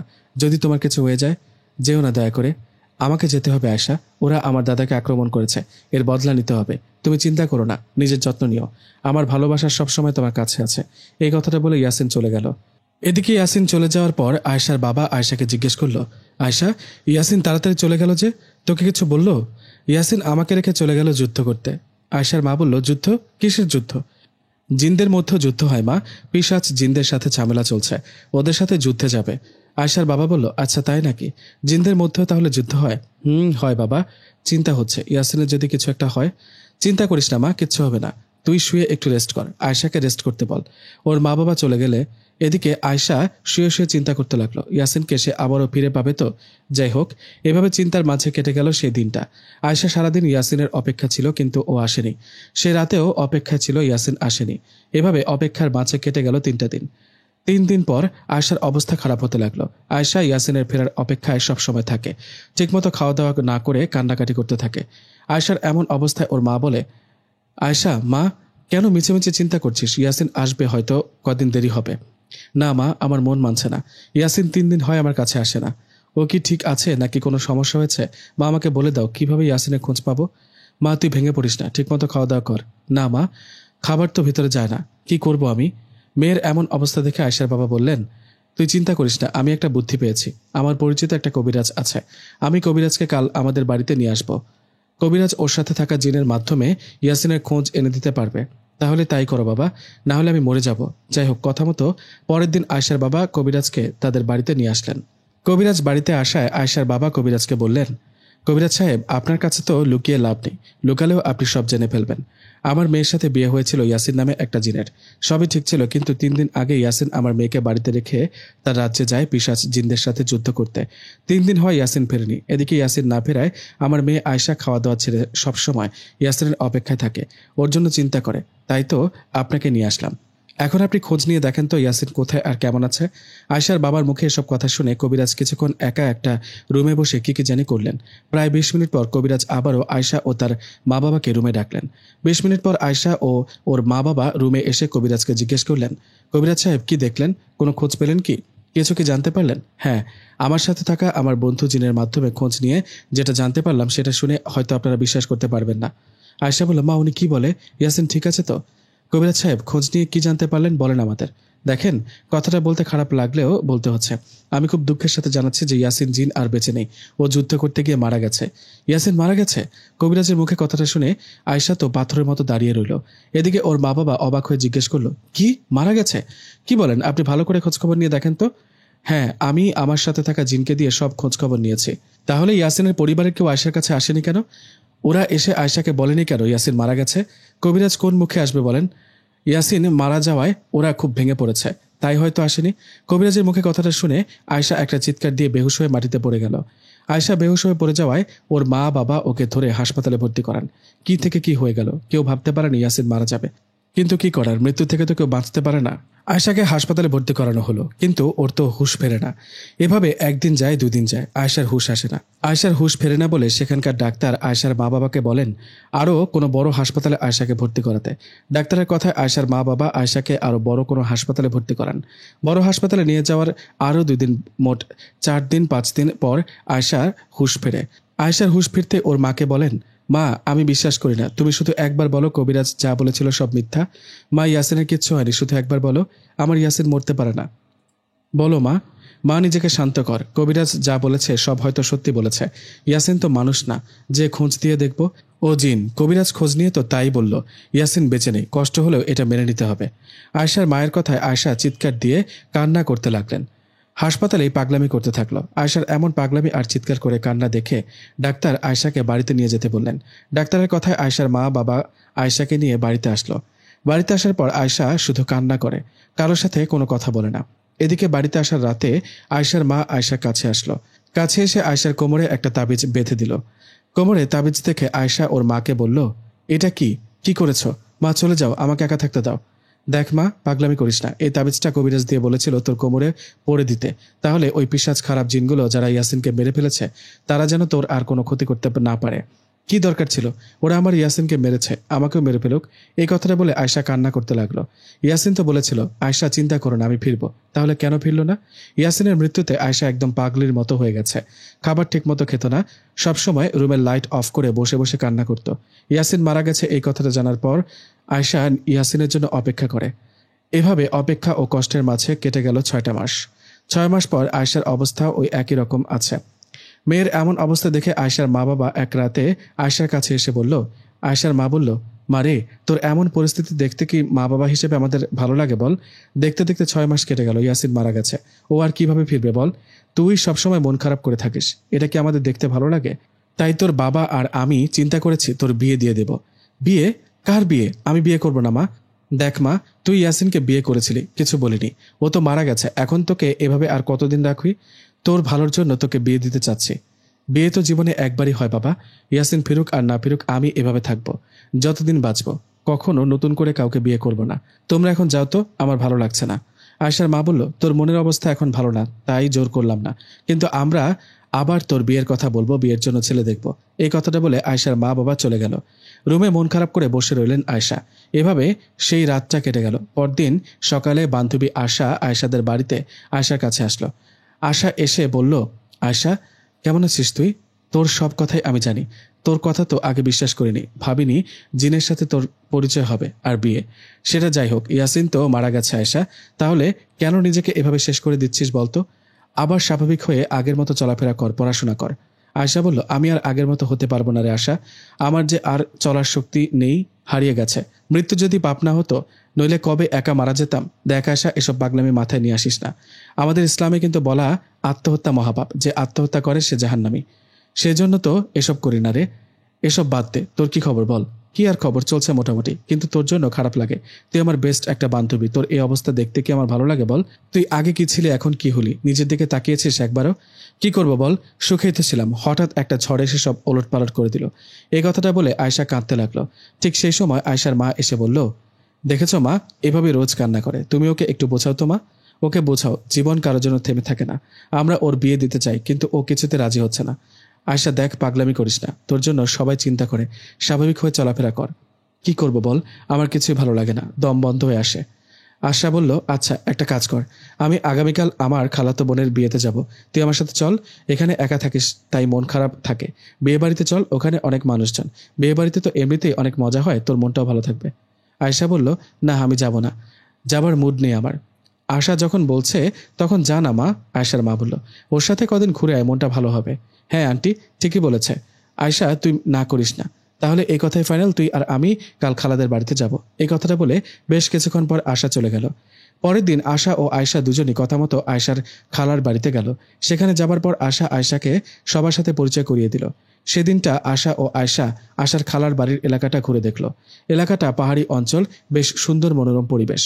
পরের দিন আশার খালাতো বোনের বিয়ে। বিয়ে উপলক্ষে বাড়িতে অনেক আত্মীয় স্বজন আসছে। এত এত মানুষের ভিড়ে আয়শা একা একা সাইডে বসে আছে। হঠাৎ আয়শা খেয়াল করলো একটা ছেলে ওর দিকে তাকিয়ে আছে। আয়শা বিষয়টা খেয়াল করে অন্যদিকে ঘুরে বসলো। একটু পর সেই ছেলেটা আয়শার কাছে আসলো। ছেলেটা এসে আয়শাকে বলল, হাই, নাম কি আপনার? আয়শা। খুব সুন্দর নাম। এই বিয়ে বাড়িতে আসছেন, কার আত্মীয় আপনি? আশাকে চেনেন? আমি ওর বান্ধবী। ওয়াও, তাই নাকি? আশার এত সুন্দর বান্ধবী আছে আমি জানি না। জানলে কি হতো? পটাতাম। মানে? মানে আপনার নাম্বারটা পেতে পারি? না সরি, আপনার সাথে কথা বলার মুড নেই, চলে যান। কি বলেন? অন্য মেয়েরা আমার সাথে কথা বলার জন্য পাগল হয়ে থাকে, আর আপনি এসব কি বলছেন? আরে ভাই, আমার বয়ফ্রেন্ড আছে। থাকতেই পারে, সমস্যা নেই, নাম্বারটা দেন। আপনি কি যাবেন এখান থেকে? না। দূর, আপনি থাকেন, আমি চলে যাই। এ বলে আয়শা সেখান থেকে চলে যেতে লাগলো। চলে যাবার সময় হঠাৎ আয়শার চোখ পড়ল আরেকটা ছেলের উপর। আয়শা শুরুতে এক ঝলক দেখে চমকে উঠল। এটা কাকে দেখলেন? এটা তো ইয়াসিন। আয়শা এক ঝলকে ইয়াসিনকে দেখেছে, কিন্তু এখন দেখতে পাচ্ছে না কেন? বিয়ে বাড়িতে এত এত মানুষের ভিড়ে কোথায় হারিয়ে ফেললো? ইয়াসিনকে যেখানে দেখা গেছে আয়শা দৌড়ে সেখানে গিয়ে দেখলো, অনেক খুঁজলো, কিন্তু ইয়াসিনকে আর কোথাও দেখতে পান না। এদিকে তখনই আশা এসে আয়শাকে বলল, আয়শা কোথায় ছিলি, কখন থেকে খুঁজছি, এভাবে কাকে খুঁজছিস তুই? আরে বল আমাকে। আয়শা বলল, আশা আমি ইয়াসিনকে দেখেছি। মানে কি বলিস এসব? তুই ভুল কাউকে দেখেছিস মনে হয়। না আশা, আমি ইয়াসিনের সাথে সংসার করছি, ওকে কি চিনব না? আমি এখানে ওকে দেখেছি। এটা কি করে সম্ভব? ইয়াসিন তো মারা গেছে, তাই না? মারা গেলে দেখলাম কিভাবে? তোকে কিভাবে বুঝাই? আমি সত্যি দেখেছি। ইয়াসিন তুমি কোথায়? তুমি কি এখানে আছো? এই করছিস কি? সবাই কি ভাববে? দয়া করে চিৎকার করা বন্ধ কর। আয় শোন, বস এখানে। দেখ আয়শা, তোর কথা যদি সত্যি হয় তাহলে ইয়াসিনকে আবার দেখতে পাবি। বিয়ে বাড়িতে অনেক মানুষ, তুই শান্ত হয়ে বস, খুঁজতে থাক, পাবি। আয়শা বলল, তাই যেন হয়। এটা আমি কি করলাম? ইয়াসিন এখানে কেন? আয়শা, দয়া করে শান্ত থাক। আয় চল, আগে খাবার খেয়ে নিব, খালা ডাকছে আমাদের। আয় তো, খাবার খেয়ে এসে দুজনে খুঁজব। এই কথাটা বলে আশা আয়শাকে নিয়ে খাবার খেতে গেলেন। বেশ কিছুক্ষণ পর খাবার খেয়ে আয়শা আশাকে নিয়ে আবার সেখানে এসে ইয়াসিনকে খুঁজতে লাগলো। আয়শা আশাকে নিয়ে আবার সেখানে আসলো যেখানে ইয়াসিন দেখেছিল আয়শাকে। সেখানে আসার পর দুজনে অনেকক্ষণ বসে ইয়াসিনকে খুঁজতে থাকেন, কিন্তু ইয়াসিনকে কোথাও খুঁজে পান না। এদিকে ইয়াসিনকে খুঁজে না পেয়ে আশা বললেন, আয়শা, আমার মনে হয় তুই আসলে ভুল কাউকে দেখেছিলি। ইয়াসিনকে দেখলে তো আমরা খুঁজে পেতাম। আর কত খুঁজবো, চল। ওদিকে বরপক্ষ আসার সময় হয়ে গেছে, চল। না রে, আমি যাব না, তুই যা, আমি এখানে বসে থাকবো। ঠিক আছে, তবে কোনো পাগলামি করবি না, চিৎকার করবি না। কোনো সমস্যা হলে আমাকে ডাকিস, কেমন? এই কথাটা বলে আশা ভিতরে চলে গেল। এদিকে আয়শা প্রতিনিয়ত ঘুরে ঘুরে ইয়াসিনকে খুঁজতে লাগলো। হঠাৎ আয়শা খেয়াল করলো দূরে একটা ছেলে হেঁটে যাচ্ছে। ছেলেটা তো ইয়াসিনের মতো দেখতে। ছেলেটাকে দেখে আয়শা ডাকতে ডাকতে দৌড়াতে দৌড়াতে ওর কাছে গেল। এদিকে আয়শার ডাকে ছেলেটা দাঁড়িয়ে আয়শাকে বলল, আসসালামু আলাইকুম, আপনি কি আমাকে ডাকছেন? ছেলেটার মুখে কথাগুলো শুনে আয়শা ওর মুখের দিকে তাকিয়ে ছলছল চোখে নিয়ে বলল, ইয়াসিন? ইয়াসিনকে? আপনি কি আমাকে বলছেন? বলে উঠল ছেলেটি। হ্যাঁ, তুমি তো ইয়াসিন, আমাকে চিনতে পারছো না? আমি আয়শা, তোমার বউ। আমার বউ মানে? দেখুন আপু, আমার মনে হয় আপনার কোথাও ভুল হচ্ছে। আমি ইয়াসিন না। না, তুমি ইয়াসিন, তুমি আমাকে চিনতে পারছো না? কি হয়েছে তোমার? দেখুন আপু, জানি না আপনি কাকে ভাবছেন আমাকে, কিন্তু বিশ্বাস করেন আমি ইয়াসিন না। আমার নাম তো আলামিন। আলামিন? না, আমি বিশ্বাস করি না। তুমি আলামিন না, তুমি ইয়াসিন। আরে কি মুশকিল, আপনি আমার কথা বিশ্বাস করছেন না? আমার নাম আলামিন, আমার বাসা তো ওই পাহাড়ের পাশে যে জঙ্গল আছে ওখানে। আমি আসছি আমার এক বন্ধুর সাথে এখানে বিয়ে বাড়িতে। উফ, আমি এবার সত্যিই জ্ঞান হারিয়ে ফেলবো। তুমি কিভাবে আলামিন হও? তুমি আমার ইয়াসিন। আয়শা ও আলামিন নামে ছেলেটার কথার মাঝে সেখানে আশা দৌড়ে চলে আসে। আশা কাছে আসতে বলল, আশা দেখ, ইয়াসিন ও আমার ইয়াসিন। কিন্তু এই কথাটা ও কোনোভাবে স্বীকার করছে না। ও বলছে ওর নাম আলামিন। আপু দেখেন না, সে তখন থেকে ওনাকে বলছে আমি ইয়াসিন না, আমি অন্য ছেলে, আমার নাম আলামিন। কিন্তু উনি পাগলের মতো কিসব বলে যাচ্ছে। ওনার মাথায় কি সমস্যা নাকি? না ভাইয়া, ও ভালো। আসলে ও ওর বরকে হারিয়েছে। ওর বর ছিল একটা জিন, সেই জিনটা নাকি হুবহু আপনার মতো দেখতে। সেজন্য আয়শা আপনার সাথে এমনটা করছে। আপনি কি আসলে ইয়াসিন নন ভাইয়া? না আপু, আমি ইয়াসিন নই। আর কতবার বলবো? আর উনি বলেছে ওনার স্বামী একটা জিন, কিন্তু আমি তো মানুষ, তাহলে কেমনে কি ভাবুন তো একবার। ইয়াসিন, দয়া করে এমনটা করো না। আমার দিকে তাকিয়ে ভালো করে দেখো, আমি তোমার বউ আয়েশা।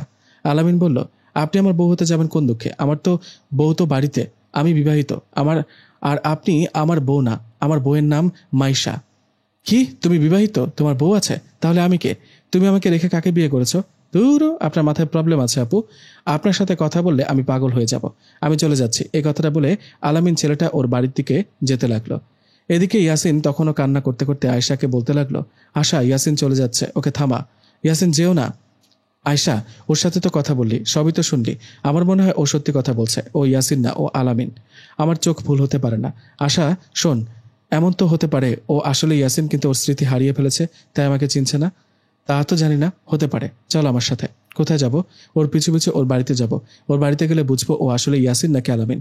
কি বলিস? শেষ বিকেল হয়ে গেছে, একটু পর সন্ধ্যা নামবে। এখন ওদিকে যাওয়া যাবে না, জায়গাটা ভালো না, পাহাড়ি অঞ্চল, জঙ্গল ওদিকে। তাহলে তুই থাক, আমি একাই যাচ্ছি। আরে থাম, একা যাস না, দাঁড়া, আমিও সাথে যাচ্ছি। এই বলে আয়শা ও আশা দুজনে আলামিন ছেলেটার পেছন পেছন যেতে লাগলো। দুজনে পেছনে আসছে। এই দেখে আলামিন দাঁড়িয়ে বলল, কি ব্যাপার, আপনারা আমার পেছন পেছন আসছেন কেন? দরকার আছে তাই। কি দরকার? দেখুন, একটু পর সন্ধ্যা হবে, ওদিকে যাবেন না, আপনাদেরই সমস্যা হবে। হোক, যা হয় হবে। আমি তোমার পিছু পিছু তোমার বাড়িতে যাব, গিয়ে তোমার মা বাবার সাথে কথা বলবো। এসব পাগলামির মানে কি? দেখুন, শেষবারের মতো বলছি, চলে যান এখান থেকে।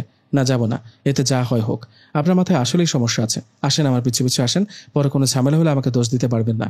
এই কথাটা বলে আলামিন ওর বাড়ির দিকে যেতে লাগলো। এদিকে আয়শা ও আশা এরা আলামিনের পিছু পিছু ওর বাড়িতে চলে গেল। এদিকে আলামিনের পেছন পেছন দুটো মেয়ে বাড়িতে আসলো। এই দেখে আলামিনের বাবা রুম থেকে বেরিয়ে জিজ্ঞেস করলো, আলামিন, এরা কারা? কোথা থেকে আসলি তুই? বাবা, আমি আমার বন্ধুর সাথে বিয়ে বাড়িতে গিয়েছিলাম, এখানে এই আপুটার সাথে দেখা। দেখো না বাবা, উনি বলছে আমি নাকি ইয়াসিন। ওনাদের কত করে বুঝালাম আমি ইয়াসিন না, আমার নাম আলামিন। উনি বিশ্বাস করছে না, উল্টো আমাকে বলছে আমি নাকি ওনার বর, উনি আমার বউ।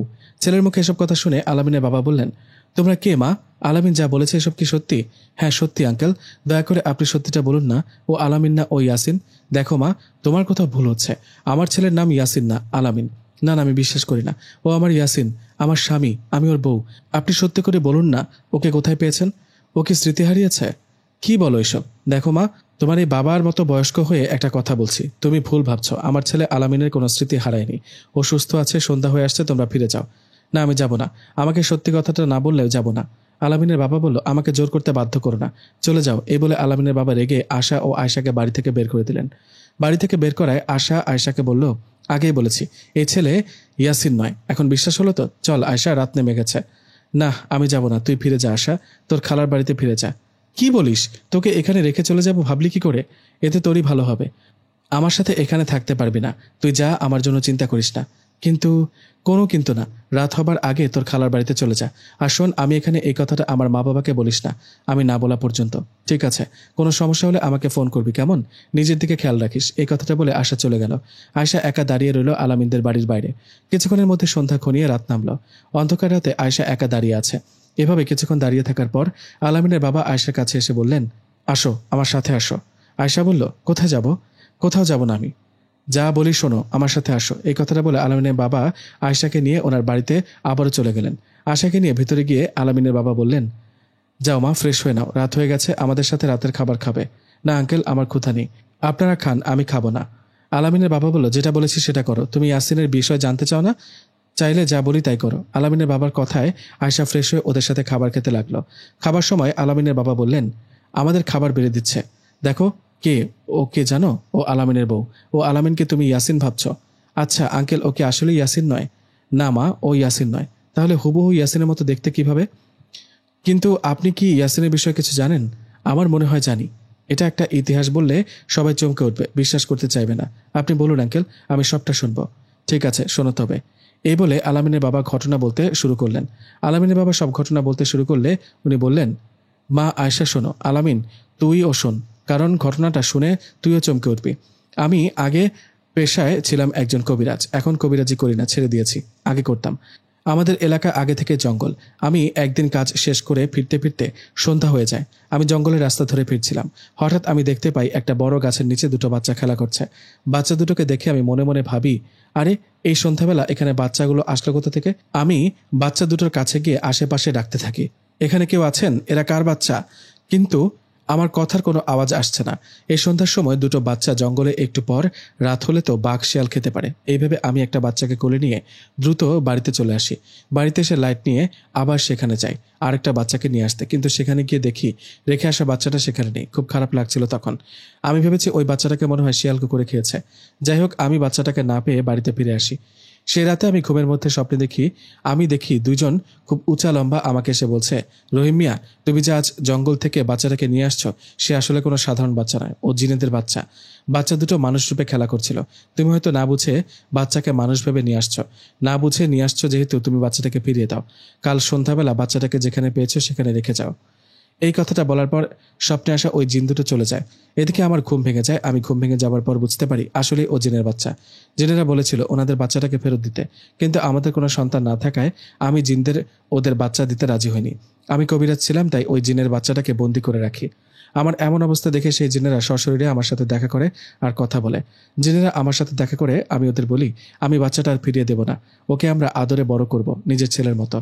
আমার এমন ব্যবহার আর অনুরোধে সেই জিনেরা আমাকে বলে, ঠিক আছে, তোমার যেহেতু সন্তান নেই তাহলে ওকে তুমি বড় করো, কিন্তু যখন ওর বয়স 40 বছর হবে তখন আমরা ওকে নিয়ে যাব। এই 40 বছর ও তোমার কাছে থাকবে নিজের ছেলের মতো। জিনদের কথায় আমি রাজি হই আর তাদের সন্তানকে নিজের সন্তানের মতো বড় করতে থাকি। আর সেই জিনের সন্তানটা কে জানিস? সেটা আর কেউ না, তুই আলামিন। বাবার মুখে এসব কথা শুনে আলামিন যেন আকাশ থেকে বলল, আলামিন জিন, সেটা ও আজ প্রথম জানলো। কথাটা শুনে আলামিন বলল, কি আমি জিন? বাবা এসব কি বলছো? সব সত্যি কথা বাবা, তুই সত্যি জিনের সন্তান। তোর বয়স এখন 25 বছর, তোর বয়স 40 হলে জিনেরা তোকে নিয়ে যাবে। এদিকে আলামিনের বাবার মুখে কথাগুলো শুনে আয়শার চোখে পানি চলে আসলো। কান্না ভরা চোখে আয়শা বলল, ও যদি সত্যি আলামিন হয় তাহলে আমার ইয়াসিন কোথায়? ওর কথা কিছু জানেন? জানলে বলেন। দেখো মা, ঘটনার শুরুতে বললাম না জঙ্গলে দুটো বাচ্চাকে দেখেছিলাম? আসলে ওরা দুজন যমজ ভাই। একটা বাচ্চাকে আমি নিয়ে আসছি, ও হলো আলামিন। আরেকটা বাচ্চা তো জিনদের কাছে রয়ে গেছে, সে হলো ইয়াসিন। ইয়াসিন ও আলামিন যমজ ভাই। আমার ধারণা তাহলে ভুল। ও ইয়াসিন না, ইয়াসিনের ভাই আলামিন। আঙ্কেল, আপনি তো বললেন আপনি কবিরাজ, আর আপনার সাথে ইয়াসিনের পরিবারের সাথে যোগাযোগ হয়, কথা হয়। আমাকে দয়া করে বলবেন ইয়াসিনের কি হয়েছে? ওকে আদৌ বেঁচে আছে নাকি সত্যি মারা গেছে? দেখো মা, সন্ধ্যার সময় তুমি যখন আলামিনের সাথে আমার বাড়িতে আসছিলে, আমি তখনই বুঝে গেছি কিছু একটা ঝামেলা আছে। তাই তখনই আমি ইয়াসিনের বাবা ও দাদার সাথে কথা বলেছি। তাই সত্যি? কি বললো ওনারা? বলেন না ইয়াসিনের কি হয়েছে, ওকে আদৌ বেঁচে আছে নাকি মারা গেছে? দেখো মা, শান্ত হও, নিজেকে সামলাও। তোমার স্বামী ইয়াসিন সত্যি আর বেঁচে নেই, ও মারা গেছে। ইয়াসিন মারা গেছে কথাটা শুনে আয়শা ধপাস করে মাটিতে বসে পড়ল। শরীরে যেন কোনো শক্তি পাচ্ছে না আয়শা, চোখ দিয়ে বেয়ে পড়ছে পানি। কাঁদতে কাঁদতে আয়শা বললেন, মারা গেছে? আমার কলিজা মারা গেছে তাই না? আমাকে যাবার সময় বলেছিল যুদ্ধে যাচ্ছে, কিন্তু যুদ্ধে গিয়ে আর ফিরবে না, মারা যাবে তা তো বলেনি। আলামিনের বাবা বলল, না মা, তুমি ভুল ভাবছো, তোমার ধারণা ভুল। কারণ ইয়াসিন যুদ্ধ করতে গিয়ে মারা যায়নি। কি? তাহলে কিভাবে মরেছে?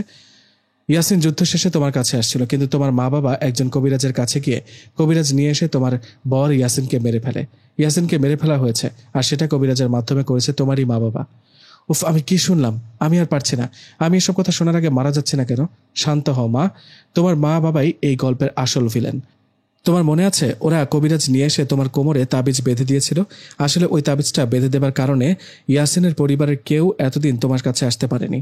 তুমি তোমার কোমরের তাবিজটা খুলে ফেলো, দেখো কিছুক্ষণের মধ্যে ইয়াসিনের মা বাবা দাদা সবাই তোমার কাছে চলে আসবে। আলামিনের বাবার কথায় আয়শা তাড়াহুড়ো করে কোমরে থাকা তাবিজটা খুলে ফেললেন। তাবিজটা খোলার কিছুক্ষণ পর ঠিকই ইয়াসিনের মা বাবা ও দাদা সবাই এসে হাজির হলো। ইয়াসিনের মা বাবা ও দাদাকে দেখে আয়শা চিৎকার করে কান্না করতে লাগলো। এ যেন বুক ফাটা কান্না। আয়শার কান্না দেখে সেখানে থাকা সবার চোখে পানি চলে আসলো। সবাই কান্না করতে লাগলো। আয়শা কান্না করতে করতে একসময় সবার সামনে জ্ঞান হারিয়ে মাটিতে পড়ে গেল। এদিকে আয়শা জ্ঞান হারায় কিছুক্ষণ পর ওর জ্ঞান ফেরানো হয়। তখনও সবাই ওখানে ছিল। আয়শার জ্ঞান ফিরতে ইয়াসিনের দাদা বলেন, জানি আজ হয়তো ইয়াসিনের কথা শুনে তুমি অবাক হয়েছ। হয়তো তোমার মা বাবার জন্য এখনো ঘৃণা হচ্ছে।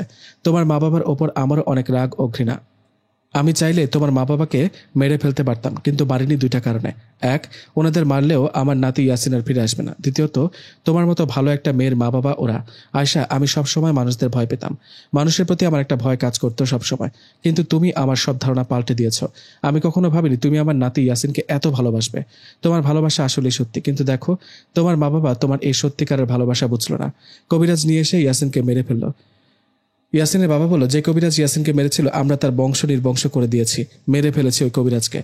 আমরা চাইলেও তোমার পরিবারের সবাইকে শেষ করে দিতাম, কিন্তু তোমার মতো ভালো মেয়ে যে ঘরে আছে সেই ঘর নষ্ট করি কিভাবে? তুমি খুব ভালো, তুমি প্রমাণ করে দিয়েছ সত্যিকারের ভালোবাসা বলতে কিছু আছে। ইয়াসিনের মা বলল, আমার আর কিছু বলার নেই। আমি আমার ছেলে ইয়াসিনকে হারিয়েছি, তোমার মতো মিষ্টি ছেলের বউ পেয়ে রাখতে পারিনি। তবে আমি মাঝে মাঝে তোমার কাছে আসবো, তোমার খোঁজ নিব। আলামিনের বাবা বলল, মা আয়েশা, সবার ভালোবাসা পূর্ণতা পায় না। তোমার সত্যিকারের ভালোবাসায় পরিণতি সে এরকমই হয়েছে। আমি বলি কি, তুমি আবারও স্বাভাবিক জীবনে ফিরে আসো। আলামিন বলল, হ্যাঁ আয়েশা, তোমার এই কাহিনী শুনে আমি খুব মর্মাহত, খুব কষ্ট লাগলো।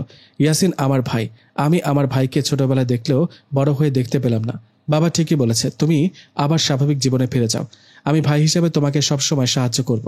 এদিকে তখনই আলামিনের বাবা ইয়াসিনের বাবাকে বললেন, ভাই সাহেব, আপনি আপনার এক ছেলেকে হারিয়েছেন, আমি চাই না আপনার আরেক ছেলেকে হারান। আলামিন আপনার ছেলে, আপনারা চাইলে আলামিনকে আপনাদের কাছে নিয়ে যেতে পারেন। ইয়াসিনের বাবা বলল, নিয়ে যাব, কিন্তু সময় হলে ও আরো কয়েক বছর আপনার কাছে থাকবে। আমি ওর বাবা হলেও আপনি ওকে বড় করেছেন, বাবার ভালোবাসা স্নেহ দিতেন, আপনাকে কষ্ট দিয়ে ওকে এখানে নিয়ে যেতে চাই না আমি।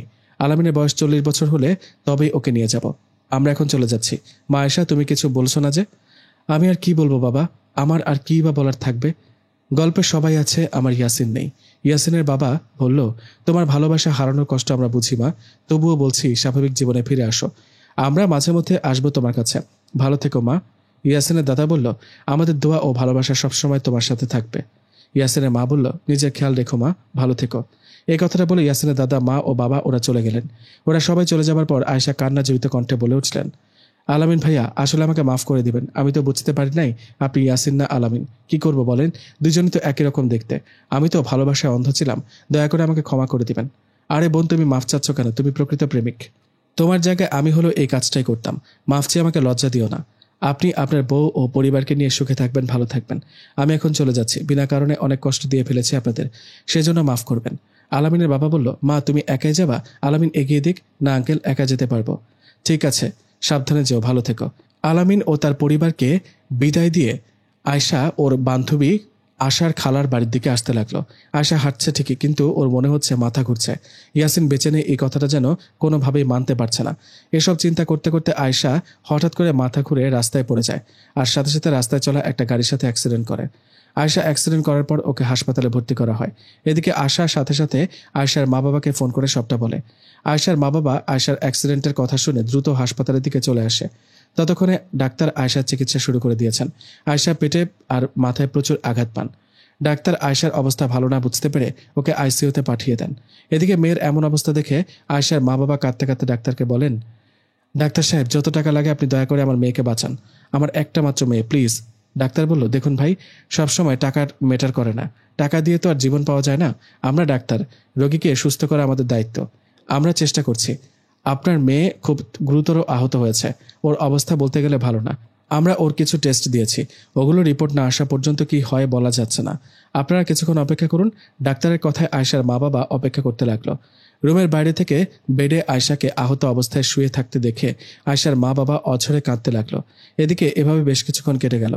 কিছুক্ষণ পর বড় ডাক্তার আয়েশার মা বাবাকে ডাকলেন। ডাক্তারের ডাকে আয়েশার মা বাবা কাছে যাওয়ার ডাক্তার বললেন, আমি ও আমার টিম আয়েশার টেস্ট রিপোর্ট দেখলাম।